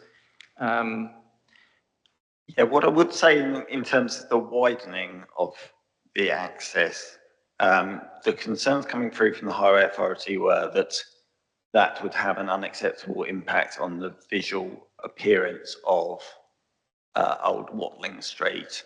That's quite clear from what we've seen before us that there isn't going to be a change to what's shown on the screen as a result of this application. And therefore, as the access has been constructed in situ, to require visibility displays that I consider are necessary based on the speed of the traffic, my judgment is that there would be no significant harm on the character and appearance of that lane. I am also conscious that since that appeal decision was made, obviously you've got change in policy in grey belt terms, which you would expect an access to be formed into that site quite legitimately. And then if you accept that that is acceptable in principle to serve a development, arguably, what are you expecting to see in terms of an access arrangement there? And I would argue that that fencing, timber boarding either side and the timber edging of the sleepers is entirely appropriate and consistent with residential properties in Old Watling Street. So I just wanted to bear that in mind. Right. Philip, I think we're at the stage where trying to draw this to a conclusion. It then boils down to kind of the tracking as well. As I say, the first highway objection clearly indicates that they want to see tracking diagrams to access the site, irrespective of whether they consider the impact on the character and appearance of the lane to be acceptable or not. What this boils down is, I think, to what Councillor Symington said earlier, is that why the case officer hasn't followed through on requiring tracking diagrams prior to making the recommendation. And I would simply answer that by saying that having been on site, having obviously walked around the site, I have no concerns that a tracking diagram couldn't be provided that would meet the highway requirements.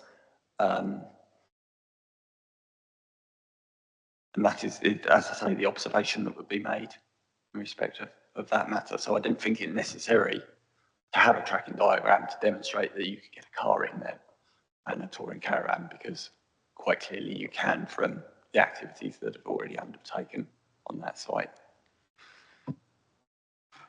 Right, well, I think I'm going to take us to the stage where we try and get to a judgment. The officer's recommendation is to be delegated with a view to approval before we come to your referral question. Do we have anyone willing to? Sorry, just to clarify the conditions in respect of this recommendation. So we do have the additional bullet point in condition 3 that would require details of external lighting. And then we do have also the additional condition permanently closing the access onto the A5183. So that's part of the recommendation. Yeah. Sorry, Councillor Symington. Thank you, Chair. Having heard all the arguments on both sides of this, I'm happy to propose that we approve this planning application. I think that deferring it will only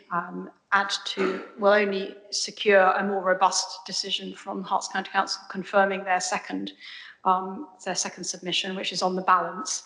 That the access is, as Rob says, is acceptable. I think we've seen some photographs that indicate that, and that the sustainability issue remains, as Philip has said, but on the balance, we do need to find sites for our traveller community to live in, and we are under huge pressure across Dacorum to do that. And this site is somewhere where they're clearly already living and happily living, and yes, it's unfortunate that one of the applications is retrospective, but it doesn't get around the problem that we still need to find sites.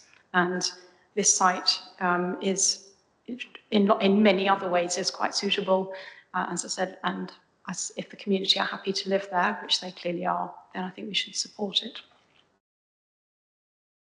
Right, so we have a proposal for officer's recommendation from Councillor Symington. Do I have a seconder? Thank you, Robin. Councillor Bromham is seconding. Those in favour of officer's recommendation, show of hands, please. 1, 2, 1, oh, here we go. 1, 2, 3, 4, 5, 6, 7, 8 in favour. Those against officer's recommendation? Yep. Those abstaining? 3. So that's 8, 3, and 2. 3 abstaining. Right. Has I got it right? Thank you. So officer's recommendation is carried on 5A. Right. Now, before we move on to item 5B, I'm going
Moving on formally to 5B. Shall we go to a presentation with a quick summary before we go to the speakers?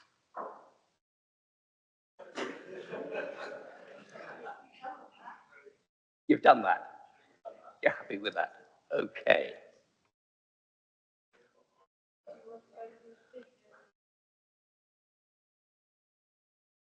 Putting the presentation up. We'll just remind members of the block plan so members can see the proposals, and that will be our presentation for this item unless members want to see all the slides again. Right. Moving on then. Yes, the speakers. We've got. Right. Councillor Timmis, speaking objection, as ward councillor, you have 5 minutes. I'm sorry, I didn't realise I'm be saying exactly the same thing. So, I mean, You don't have to say the same thing if you don't want to. Well, I can say the same thing because I think, given the time it's taken, I'm sure that nobody wants to hear it all over again. So it is exactly the same thing because virtually this is the same application in reality. Fine, thank you for that. Now, Mr. Pither, you might speak. Thank you, Mr. Chairman. Like Councillor Timmis, I would only be saying the same thing, and it seems to me pointless decisions have already been made. But I do officially want to apologise for any offence I caused in my previous comments. No offence was intended. Please accept my apologies. Thank you.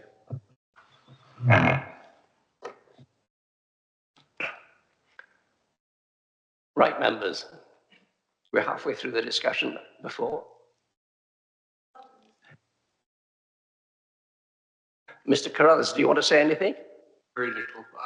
The only point that I would like to make is that the access onto the main road is already blocked, and we've got no problem with the condition blocking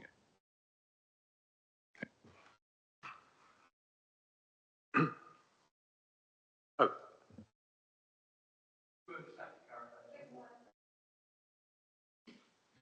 Two of the static caravans were brought on without going along the main road, off Old Watling Street. Oh, that's good. Information. Thank you. Right.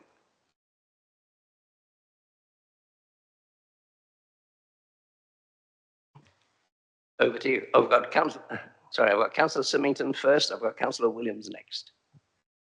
Thank you. I was going to ask just for some clarification as to where the two non-static or the two mobile caravans will be sited.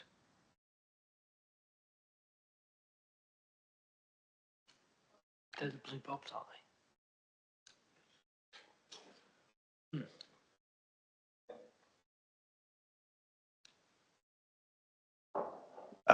We don't have a plan of where the touring caravans are going to be, and that's like presumably adjacent to the static caravans. Yeah, I mean, it's an item we could ask for by condition. Mine off.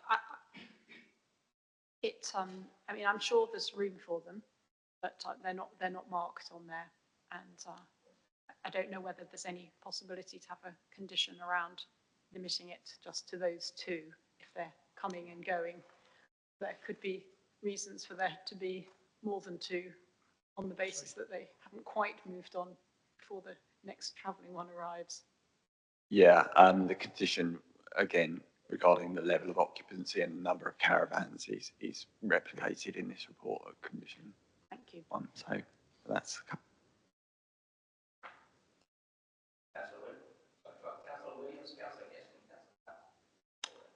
I was only going to say, Chair, given the length of the discussion we've already had relating to this site, I'd move officers, and the decision on the first one, I'd move officers' recommendation on the second one. Thank you, Councillor Williams. Let's park that for the moment. Councillor Guest. Thank you, Chairman. Now, I see it is conditioned that there'll be a maximum of there's a maximum of 6 caravans. That's 1 static and 1 touring per pitch. The application is for 3 static and 1 touring, which somewhat surprised me because the standard gypsy and travel pitch is 1 static caravan plus 1 touring caravan. So, would you be able to explain why the application is for 3 static and 2 touring, although it's conditioned for the standard of 3 static and 3 touring, but 1 static and 1 touring per pitch? I don't know why the application doesn't include as many touring caravans as it does static caravans. From my perspective, I've considered it in terms of gypsy and traveller pitches, and the condition obviously specifies that, you know, an additional caravan, touring caravan, could be provided in association with that pitch. To me, that's perfectly acceptable in planning terms to actually approve that as a standard kind of gypsy traveller arrangement. I take the point. Thank you. Thank you. Just on the point that Councillor Symington made, is it possible to go back to, just for comparison's sake, to go back to the similar diagram for application 5A, just so that we can see about the amount of space? Yeah. Thank you. That's what I thought. My only concern about 5B is that the 2 touring caravans, because they're not on the plan, which I hadn't even noticed, doesn't look like there's as much space to put them on there. And I think that there are regulations, even with the touring ones, aren't there, how close that they can be to the other ones.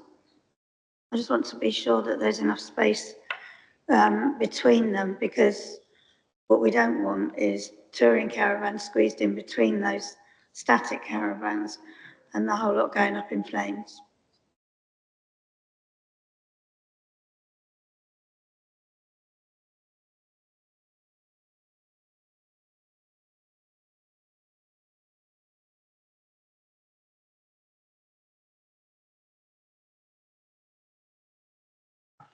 Would our members essentially asking what's the distance between the 2 static caravans, and therefore is there sufficient space for a touring? The 3 static caravans. They're going to put 2 touring on that site, and if looking at the scale on the other diagram that we just looked at, if the scale is the same, it means that they're going to be very, very close to those 3 static ones. And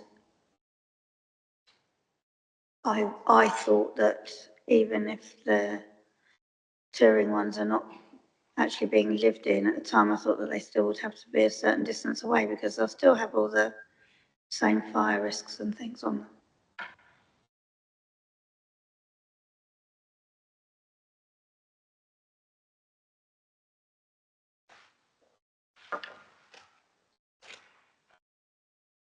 Chair, I do have a helpful point, hopefully, of information on this, because I did look at the Caravan Sites Act of 1968, and it says the minimum distance caravans must be spaced from one another is no less than 6 metres. Yeah, I knew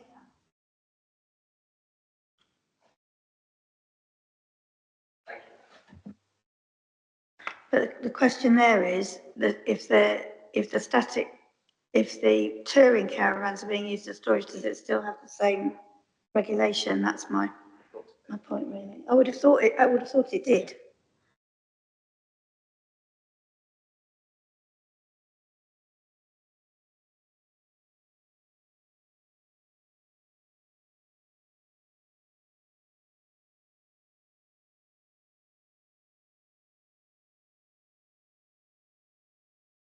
I think we need a plan setting out where the touring caravans are, to be perfectly clear on that. Obviously, you've got a condition requiring parking access and circulation areas, which may well lead to changes in the access and parking arrangements on that site to provide space effectively for the storage of caravans.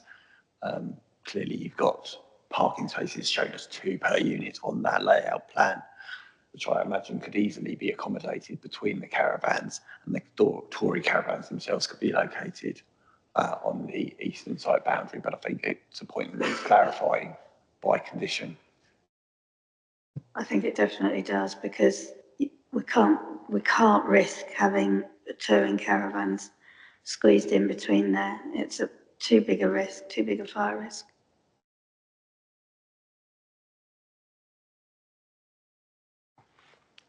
Do we cover that with a condition?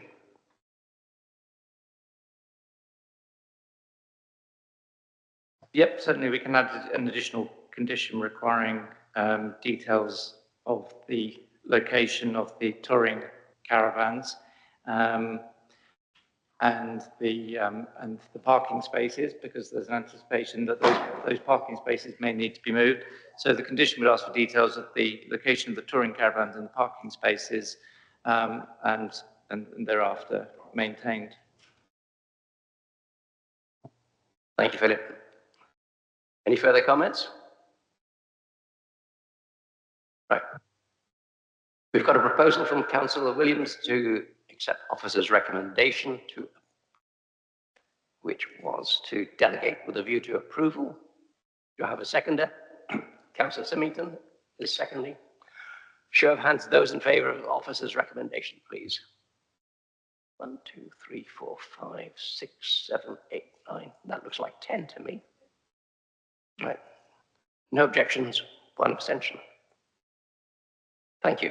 Officer's recommendation is carried.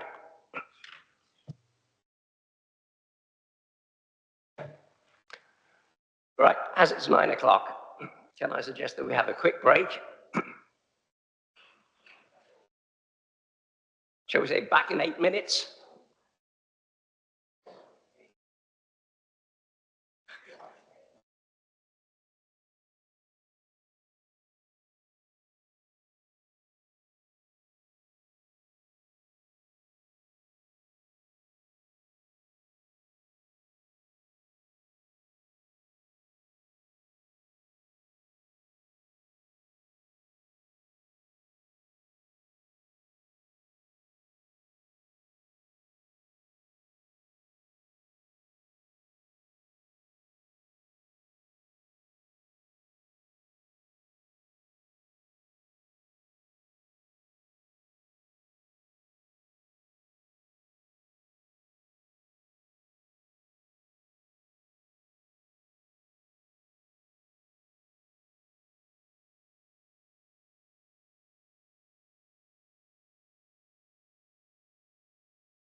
Ladies and gentlemen, can I get your attention?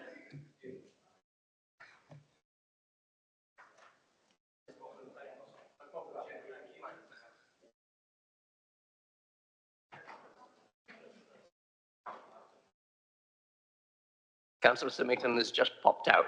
We'll wait for her to come back. And the next item is page 62 in the agenda pack.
We're all present. James, over to you. Item 5C.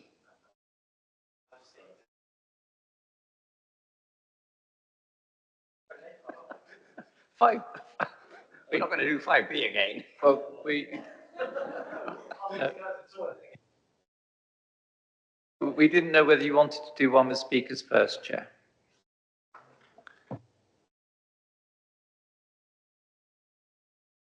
On with the speaker first. Okay. Speaker's very pleased. Thank you. 5D then. 5D. Raja Tuan on Nettleton Road. Rachel, over to you. This is on page 144. Yeah. Are we doing Roger Tuan? Yes, we are. Okay. In which case, can I just confirm that I am the local ward councillor for this particular area? I have heard discussions take place at the local parish council meeting, which I've not been involved with, and I come to this with an open mind.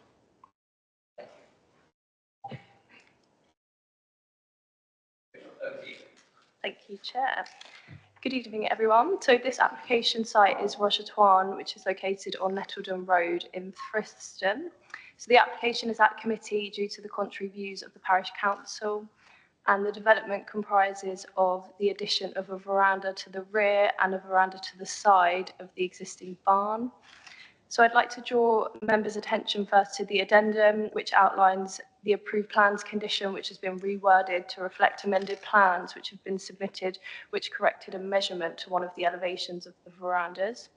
And I'd also like to clarify of paragraph 5.5 of the report, which gives a background to this current application. So I can confirm that the investigations that are mentioned in this paragraph regarding the validity of the lawful development certificate have been carried out. And I can confirm that the further information from the parish council, which is mentioned in this paragraph, would not have led to a different decision of the lawful development certificate. And this application, which is before members at committee tonight, can correctly be determined as a householder application. Perfect. So this slide is the site location plan. As you can see, the barn is outlined in red, which is located in the residential curtilage of the dwelling Rochetuan, which is located southeast of the barn. So this is the proposed block plan. The verandas, the red squares, which are hatched out in red there. The barn is located close to the dwelling Rajatwan and it's ancillary to this property. Next slide, please, Jane. So this slide shows the existing elevations of the barn. So the barn is finished in feather edge boarding and brickwork with a grey metal roof. Next slide, please, James. So here are the proposed elevations of the barn, which you can see the veranda to the front and side elevation. These verandas extend over the doors of the barn.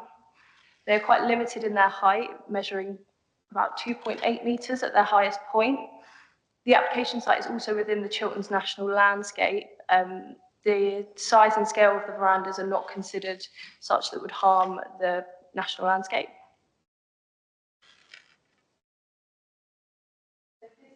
Slide shows the existing and proposed roof plan, which shows the verandas there. As set out in the committee report, with regards to the greenbelt assessment of the application, these verandas are considered proportionate extensions to the original building, and therefore the application is acceptable in principle. As you can see from this slide, the verandas differ slightly in size. So veranda A is veranda which measures 4 by 4 metres, and veranda B is measures 5 metres by 4 metres. So here are the elevations and the floor plan of veranda A, and then the elevations and floor plans of veranda B. This slide just shows the specification of the veranda and the materials that are to be used. So the veranda is proposed to be matte black with an opal polycarbonate roof. These structures are considered to be lightweight, and due to their open nature, they're also not considered to be bulky or appear out of keeping. So the next few slides just show a series of site visit photos of the existing barn. These specific photos here show the side elevation of the barn, in which veranda A will cover those doors there. So these two photos just show the front elevation, which is where veranda B will be located over those doors. So this slide just shows the temporary structures which are used to cover the patio area. And on the right-hand photo, you can just about see the main dwelling, and this is sited approximately 40 metres from the barn. So these photos just show the views towards the neighbouring property, Crossways Farm. So both neighbouring properties which are adjacent to the site are sited approximately 60 metres from the barn. And this is just a view from Nettledon Road. So this is a view when travelling southwest on Nettledon Road. As you can see, there'll probably be very limited views of the veranda, if any, from this particular location. And this next slide just shows the view from the rear of the building when on Nettledon Road. These verandas may be visible here. Veranda A, which is on the side elevation, may be slightly visible. But even if it was, it's still not considered to detrimentally impact the visual amenity of the area.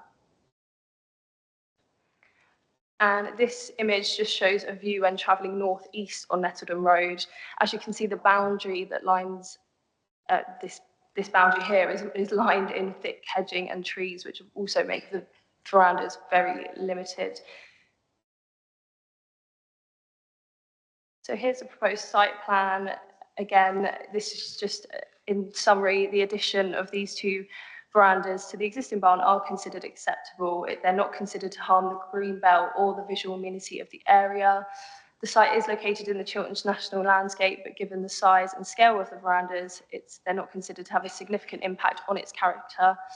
There's also not considered to be any significant impacts on adjoining properties.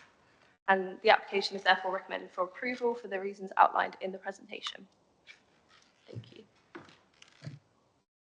Thank you, Rachel. Right, we've got Councillor John Berry wanting to speak in objection. Sir, you have 3 minutes.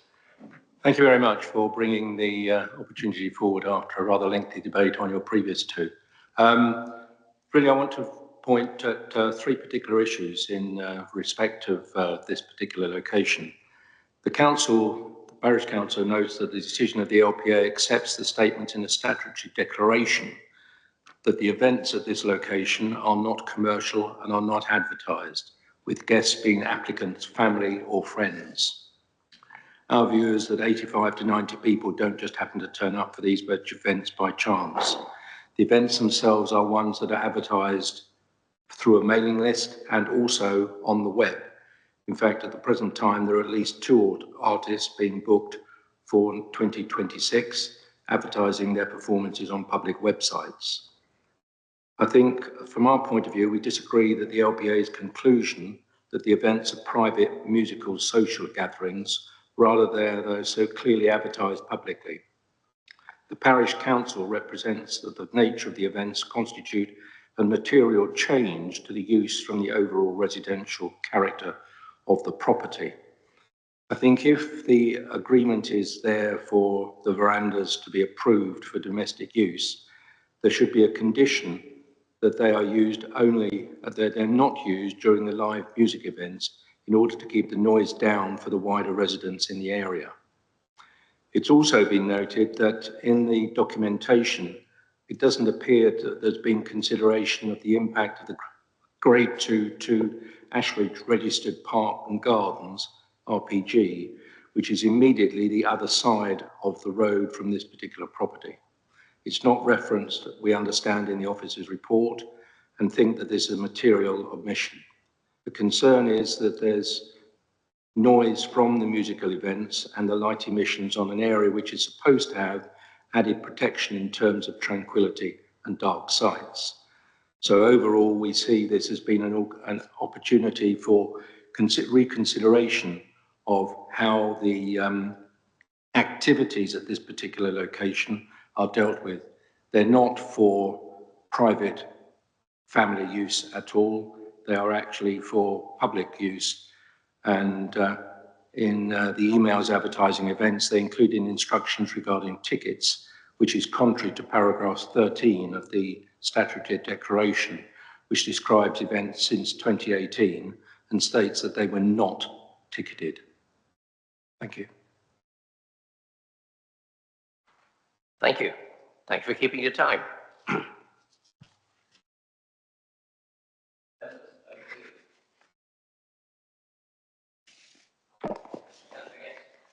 Thank you, Chairman. And would the use of the barn with the verandas, whether it's for private or for public events, would that be a matter for licensing rather than planning? So I believe the applicant had previously applied for licensing applications for these events, but these were withdrawn because the events were not of a scale that required a licensing application. Obviously, if the scale of the events changed such that it would need a licensing application, then the applicant, I assume, would have to apply, but obviously that's separate to the planning matters. Right, thank you for clarifying that.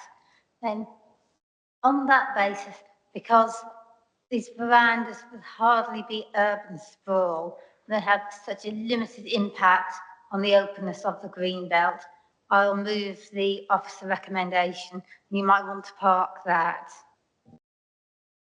Thank you for that, Councillor Guest. Councillor Jankowski. Might want to park it, but I'm happy to second. Thank you. Councillor Hannell. Yeah, I'm in this business of the ticketing contributions being asked for of around £30, it being advertised. Are we comfortable that this is not a music venue, that this is still a residential home? Because it seems to me that it is moving into the realms of a music venue when you advertise a live music event, when you either ticket a live music event, or when you ask for contributions to attend a live music event. So we are aware that the events at this barn are of quite a large scale. We do acknowledge that. And that is part of the reason that we requested the lawful development certificate, which is mentioned in the committee report. We requested this lawful development certificate to confirm the use of the building. So this was granted with a description that limits the kind of music social gatherings for up to 11 a year. So we're of the view that due to kind of the low frequency of these events, it wouldn't materially change the character of that building. Obviously, if the applicant was to hold a lot more events per year, obviously this wouldn't be covered by the lawful development certificate, and this obviously may be subject to kind of enforcement action.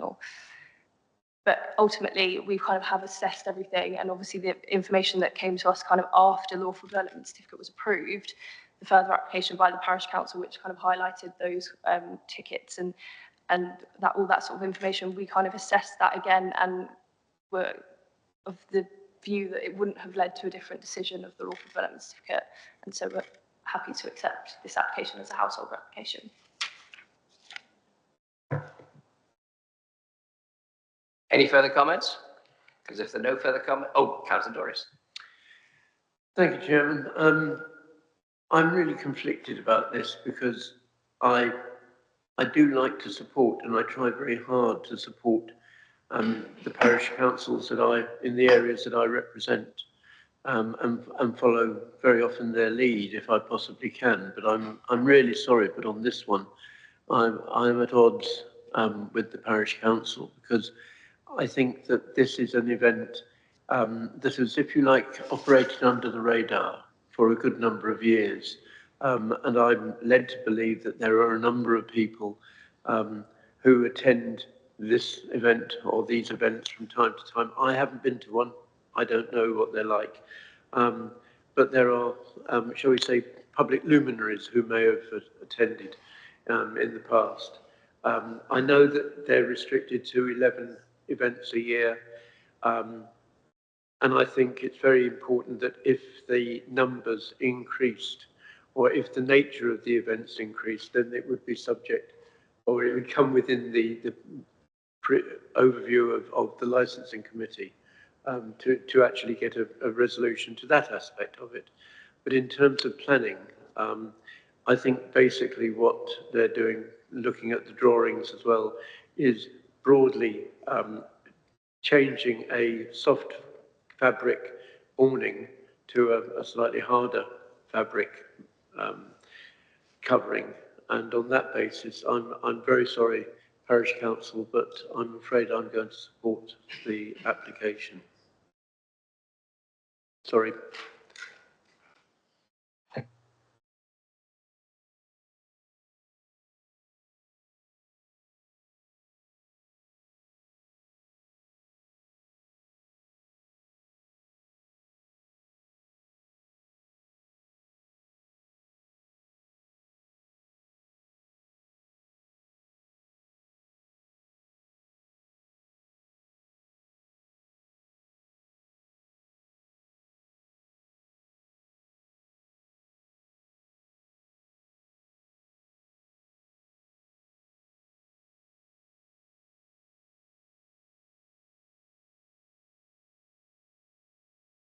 Thank you for your time.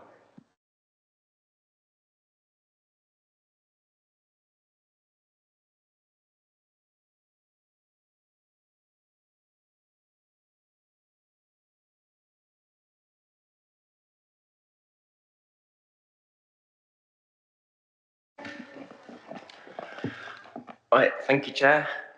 So yeah, this application's at committee due to it being a large-scale major application linked to a Section 106 agreement.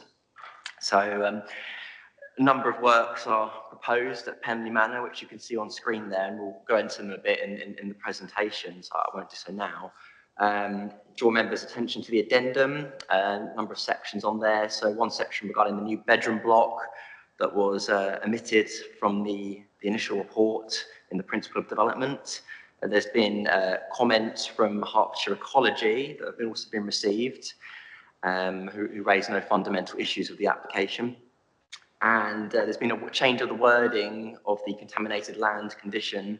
So previously this was entirely pre-commencement, and having had discussions with the scientific officer at Decorum, he is happy for that to be amended and just to relate to the earth mound part of the development. So that would be subject to a pre-commencement still, but it wouldn't prevent other works, for example, like the Meadow car park, coming forwards without that condition being dealt with. And just one final point that wasn't in the addendum. I just noticed there's a slight discrepancy in the report. In the highway section, it refers to 145 bedrooms in total. It should actually be 146. The rest of the report is consistent, but that section is not. So just so members are aware of that. Okay, so moving on then. So just by way of background, Pendley Manor is a Grade 2 listed building located on the outskirts of Tring, to the south of Station Road and the east of Cow Lane. The total area of land in the hotel's ownership extends to some 14 hectares and comprises of substantial areas of woodland and amenity grassland, as you can see on the screen there. So, for the purpose of this planning application, it's helpful to split the site into 3 distinct areas. These are the main hotel complex, which you can see indicated down here, the meadow, and Cow Lane Lodge over here. So just in terms of the main hotel complex, this is located on the eastern side of the site and benefits from parking to the north and the east. The original manor building was extended in the early 90s through the introduction of the Harcourt Wing, which you can see roughly here, and was later extended in the late 90s with the Harcourt Wing extension here. More recently, a temporary marquee has been constructed to the south on the former disused tennis court, so roughly in this location. So for the area around the main hotel complex, this includes the demolition of the existing pool and leisure building, shown here, demolition of the external steps outside the Harcourt Wing, removal of the temporary marquee, the construction of a new event space with pool and spa facilities at basement level, and construction of a new bedroom block containing 47 additional bedrooms, and a further 16 will be created through the reconfiguration of the roof space of the Harcourt Wing extension. Just turning to the meadow then, so the meadow's directly to the east of the football ground, indicated by the darker shade of green here. This is currently used on an ad hoc basis for temporary car parking. The surface of the meadow having been reinforced a number of years ago to allow this. Interventions in the meadow include the provision of an area of permanent parking closest to the access driveway, which we'll come on to in a moment, and overflow parking to the rear, along with additional landscaping along the boundaries. And Cow Lane Lodge, so westernmost part of the site, fronting Cow Lane, historic Grade 2 listed gatehouse. And the proposal here is for a construction of a single-storey extension to enable the building to be used for a range of other ancillary purposes related to the hotel, such as cookery classes, craft activities, etc. So turning to the master plan, members will be able to see the roof of both the new event space here and the bedroom block here in the main hotel complex. The new area of soft landscaping in the far south of the site, and just to the north of that, the terrace area. It's quite faint in this plan, but you should be able to just make out the brown line of the woodland perimeter walk, just indicated here. So this forms part of the Chiltern Beechwood sack mitigation. Woodland glade is also proposed as a feature of the walk. And you can see the extent of the hard surfacing in the meadow car park illustrated here. And you know that the remainder would be of softer appearance and would allow for vegetation to grow up through it. So just turn to some elevations then. So this is at sort of the rear of the site. So the main manor building is indicated here. You've got the pool building and the Harcourt Wing extension. So what's proposed, a modern intervention here for an event space. And we can see that on the bottom section there. And another view of it, end on, just note the green roof on there. So here's just a CGI of the event space. So it would utilize modern materials, so a bronze metal finish, and extensive areas of slim profile glazing in a zigzag pattern in order to reflect the nearby nature, while also permitting views inside into the activities taking place. And there's a green oval roof on top, giving it a soft appearance. Just further elevations here. So this is looking at the end of the Harcourt Wing and then the Harcourt Wing extension, which came in the late 90s. And we can see here the main change, it's obvious, is the link between the two. Obviously already pre-existing link there. It's going to be modernised, so in a similar way to the event space with bronze metal glazing but also a link at first floor level as well to facilitate the use of the rooms that are to be created. And members will note that the windows being proposed in the gables here to provide additional 16 bedrooms in the Harcourt Wing extension. And there will also be reconfiguration of the steps at the front here to provide a more suitable entrance with a lift for disabled access, and the canopy in this section here would go. And yeah, just looking at the elevations there to give a sense, sorry, the CGIs, a sense of what it looked like. So this is the front, Harcourt Wing extension, and then the infill extension refaced, and then the first floor link. And then looking from the inner courtyard, and we can see the new event space here, and note that the sort of the traditional brickwork is kept at ground floor, but the more lightweight link at first floor, again giving a suitably contemporary appearance. So moving on to the accommodation block. So members will know it is a contemporary design. This was through discussions with the Conservation and Design Officer. We did initially look, the first designs were essentially replicating or very similar design to the Harcourt Wing, but it was felt that it was too much of the same, and it was detracting from the main manor building. So a contemporary approach, a fresh approach was recommended, and that's what happened. However, key points to note though are that, I'll just bring to the CGIs actually. So brick is still proposed, and to attend, which is to echo the historic building, contemporary detailing, ensuring the building's of its time, doesn't compete with the listed building. So the westerly facing elevation, which you can see on screen here, would be the most prominent, but considered by officers to be well proportioned and appropriately articulated. We've got a break in the massing here for the entrance, and use of oriel windows on here, which, although not typical of the manor building, are kind of seen as a modern interpretation of the traditional bay forms that are present on Penley Manor. And again, another CGI, and we can see the event space, the Harcourt Wing extension, and the new accommodation block here, set within landscape grounds.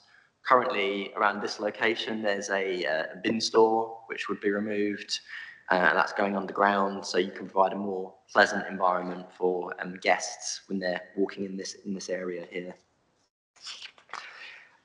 Just looking at the road alignment. So the red outline, the red dotted lines here show the existing road layout, and then that's to be realigned.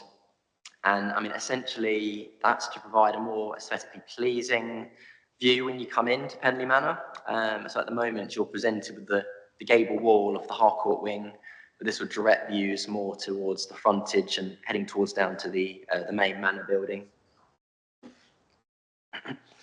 And then just in terms of the Cow Lane Lodge, so these are existing elevations, a gatehouse built at the same time as Penley Manor in the 1870s in the same style. And that's proposed to be extended to the side and to the rear. And we'll show you the CGIs to give you a better sense. So this is on the, if you come in from Cow Lane, the bottom image, the driveway, and essentially the extension would appear as a garden wall, so you wouldn't necessarily perceive it as an extension. You can see it's small, but the existing situation at the top. Existing again at the top, and then the proposed, so is a modern intervention, but is not trying to compete with the main building, and indeed is endorsed and supported by the Conservation Officer. New gates are proposed. So these were subject to amendment during the course of the application. The original gates were a bit more flimsy looking, so we've gone for more solid piers to give a sort of a greater sense of entrance and arrival at this must be quite grand building, so commensurate with that. And I just want to touch on the perimeter walk and the Chiltern Beechwood sack mitigation. So members who were at the last committee, you'll be aware that Ashridge House came before you, and so some of the The same principles apply here in terms of SAC mitigation. So they're proposing a bespoke solution to deal with any potential recreational pressure. That includes a woodland walk, which we can see here, and would be secured by condition prior to first occupation of the new accommodation. And there's a woodland glade here, which provides some interest, and we can see a more detailed view of it there. In addition to the woodland walk, there would be a no dogs policy, and also promotion of non-Chiltern Beechwood Sack walks in total of 5 routes, and then again that would be by way of leaflets in the hotel rooms, reception area, and all the details of that to be secured by condition. And just run you through some photographs just to give some context briefly. So far left is the main manor house, built in circa 1875. We can see the Harcourt Wing extension, built in the early 90s. So it's taken some of the themes of the manor building, not quite as ornate, but kind of referencing it. This is the access road as you come in. So this would be realigned. So at the moment you get this not particularly pleasant view of this elevation here.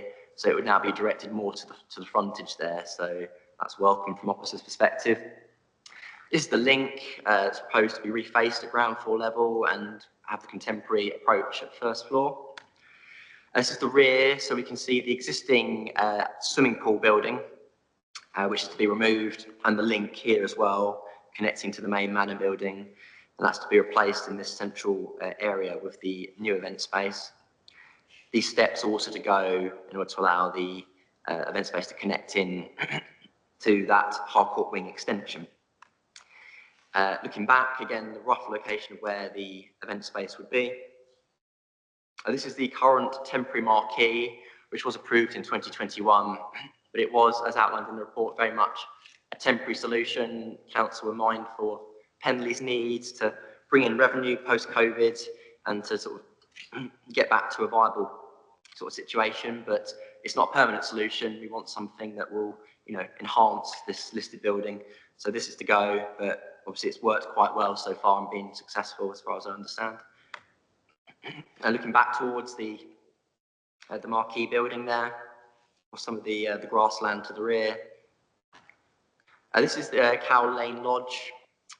So the wall we saw would be roughly along here. So this area would remain, and there's no changes to this rear elevation.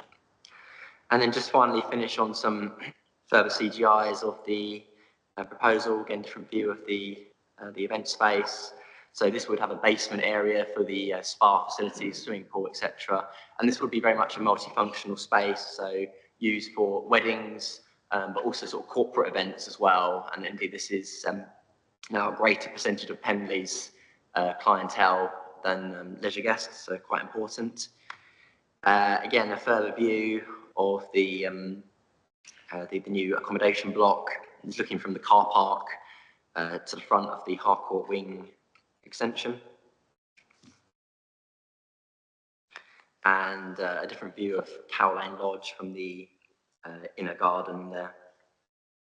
So in summary, it's recommended this application be delegated for review to approval, and that's subject to a final appropriate assessment in accordance with Article 6.3 of the Habitats Directive, securing a mitigation package to avoid further significant effects on the Chiltern Beechwood Special Area of Conservation.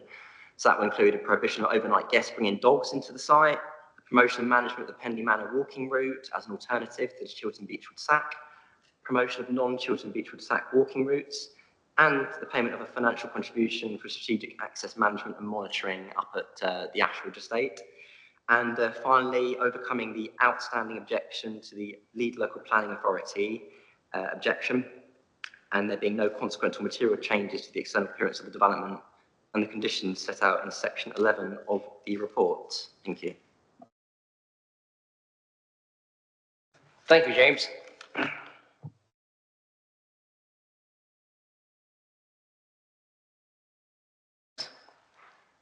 Who's going to open?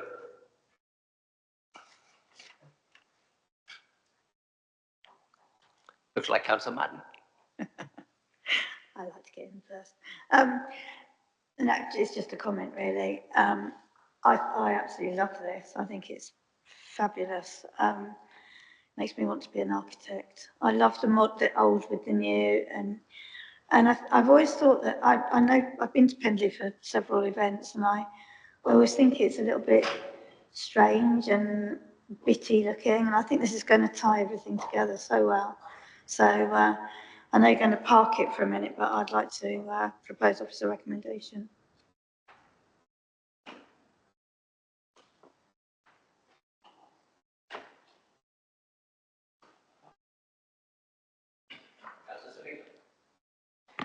Thank you. Thank you very much for that presentation, James. I agree with Councillor Madden. I think it's a really positive development for Pendley Manor, and we have a shortage of hotel space in Tring, so that will facilitate that. There's just a few loose ends that, from my point of view, that I'd like to pick up on.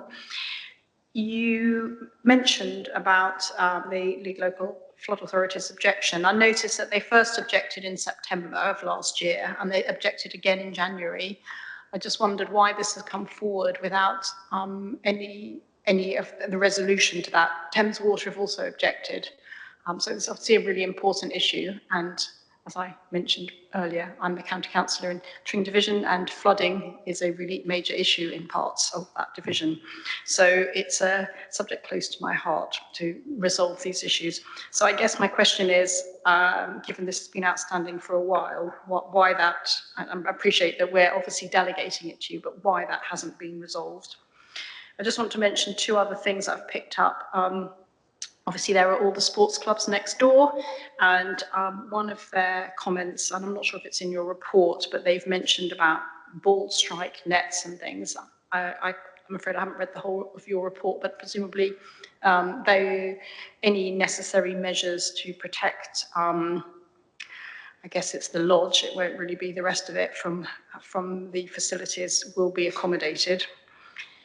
And the third thing I wanted to pick up on was there's comments variously about noise, neighbour noise. I would imagine that actually there will be less noise when people are inside the building rather than in the temporary marquee, but that's just an assumption on my part, so I guess kind of some kind of clarification from you on that point would be useful. Thank you. Yeah, thank you, Councillor. So if I take the sports club point, first of all, so yeah, we did have consultation with Sport England, and we have to be mindful of not prejudicing sports pitches, etc. So they were happy with the football club. The rugby club, however, there was a slight concern raised. Now, that is going to be dealt with by condition for a ball strike assessment to be done. I think there's only one company in the country that do it, Labo Sports, so they would be required to do it. For the applicants, prior to the use of that car park, that meadow car park there, that's the key issue. Obviously, all the other development isn't affecting it, but intensifying the use of the meadow would cause that to be an issue, potentially. So what we've done is there is landscaping put in the rough location. We believe there would be a possible ball strike to kind of deal with that, because what Sport England say is what they don't want to do is have a condition later on, you then introduce something quite intrusive in the national landscape. So better to kind of have it front loaded. So in the plan, they have been updated to show a fence, a netted fence along the boundary, not shown on these images, but that will be subject to refinement through the condition. So that's that point. In terms of noise, yes, there was a concern raised by local residents on that point. Environmental Health are aware of it. There was 2 acoustic reports by RBA. Our Environmental Health Officer raised slight concern with the first one, more to do with the background data that was used and justification for that. Subsequent to that taking place, he's happy with it. The monitoring that took place indicates that any noise from the vent space would be below the background noise, so you wouldn't really be perceptible. Taking into account road noise and other noise in the area, etc. So that point's covered. In the unlikely event there was noise disturbance, and that's something Environmental Health can deal with as a statutory nuisance. But I think we're confident with this, considering the design of the building, and there's lobby areas as well that kind of help stop the noise from escaping from the building. So that's so from officer's perspective, that's covered. And just going back to your point on the lead local flood authority, and yes, it's been a long process, and we've got some additional information now from the applicants, which hopefully addresses all the final points. I don't want to sort of diminish the concerns of the local flood authority, but it's deemed that this is resolvable. There is a solution to it, and it's more a lack of information or clarification on points rather than, you know, a fundamental issue. Obviously, if there was a fundamental issue and we can't resolve the LLFA objection, then it would have to come back before members, and we'd have to, you know, look at it again. But that's deemed to be resolvable. You mentioned also on Thames Water's point as well. So we have looked at that, and Thames Water's response was a rather generic response, except for one particular point about the flow rates. And the drainage strategy does talk about the flow rates, and that would be below that figure Thames Water quoted. But as belts and braces, that's also a condition in the report that the flow rate shouldn't exceed that, what was stated by Thames Water essentially. So that should cover off that particular point as well. Thanks. I'm just going to come back and say thank you for those answers. I mean, I guess the issue about the drainage is the additional cost it imposes on the hotel to actually fulfill it. And as long as we're confident that they do actually put in place the necessary drainage and to the right specification, then I'm happy with that. Thank you. Just one point on the drainage, and there is likely to be additional conditions once the LLFA come back and, you know, hopefully say they're happy with it, then they would recommend usually 3 or 4 additional conditions. So part of the delegated authority is for officers to add those conditions onto the decision notice as well. Chair, just to say, I know that it's already been proposed to accept the officer recommendation. I'm happy to second that if there are no further comments. Thank you. I'll keep it very brief. Sorry. Yeah, I just wanted to say, yeah, I echo the comments that have been made so far. I just wanted to say thank you to James. I thought the report was really, really clear, really easy to understand. Any questions I had whilst reading it were answered further down in the report, and it was just, yeah, a joy to read. Thank you. An application, joy to read. I don't know. Come on. That's going far. Councillor Doris. Just a very quick question. I noticed that there's a net increase of 53 bedrooms and I think a net increase of 70 parking spaces. If all the bedrooms are taken and if you're then having an event, is an additional 70 car spaces sufficient? Or because what you don't want is them overflowing onto. I think there might be a field there as well where they can park. But is it efficient? Is it sufficient? Yeah, no, it's a very good question. So there is a condition, and I can number parking management condition 7. So that deals with the eventuality if there's an event taking place in the Meadow car park area, then alternative means need to be found to kind of accommodate the event essentially, and that would involve maybe marshals, but there is other land in the area, I believe, that the hotel would have access to for temporary parking, etc., etc. So, I mean, the Meadow itself has the parking spaces in the first section of it, which you can see kind of looks hard surfaced. But then the section to the rear, sort of a lighter green, that is also capable of accommodating sort of parking as well as an overflow.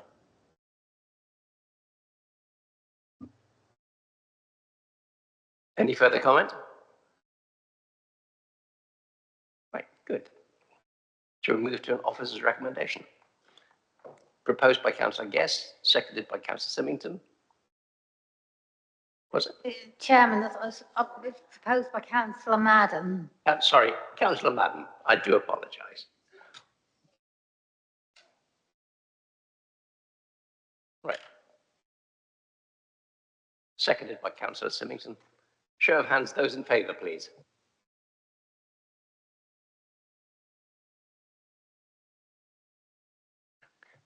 And one abstention.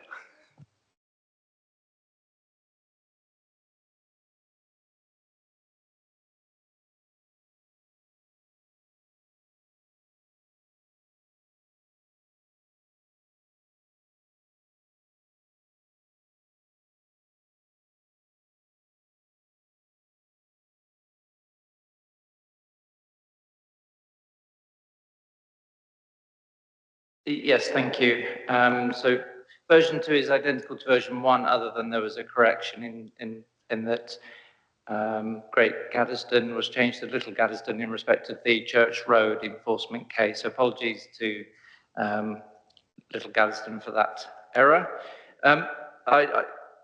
Tobias and Caroline, who lead the enforcement team, aren't here this evening, so potentially I may need to take away any questions. This is a new style report where we're now looking to make it easier for members by separating the report by parish, allowing members to focus on particular areas should they wish. And we're looking also to add before and after photos in the next report. And that would be in lieu of any kind of formal presentation.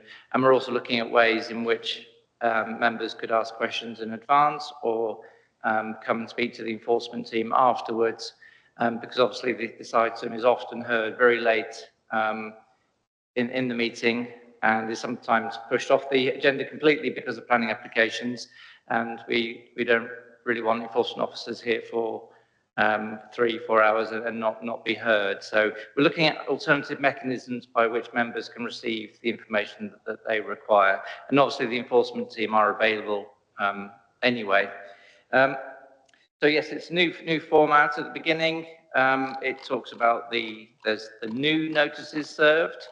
There's 3 new notices in the period, and they all relate to the same field. It is a field that has been subdivided into many plots and then further subdivided, and it's causing us all kinds of enforcement headaches, and the team are taking action where they can. And then right at the end, the report details the reports that have been the ones that will be removed from the report next time, because those matters have been closed, and there's 6 of those, and these have been closed for a combination of 2 reasons. One, the notice has been complied with, and therefore there's no longer a breach, or planning permission has subsequently been granted, and therefore there's no longer a breach. Thank you, Chair. Thank you, Philip. Certainly a lot easier to track through your local issues. We note the report. Agreed. Thank you.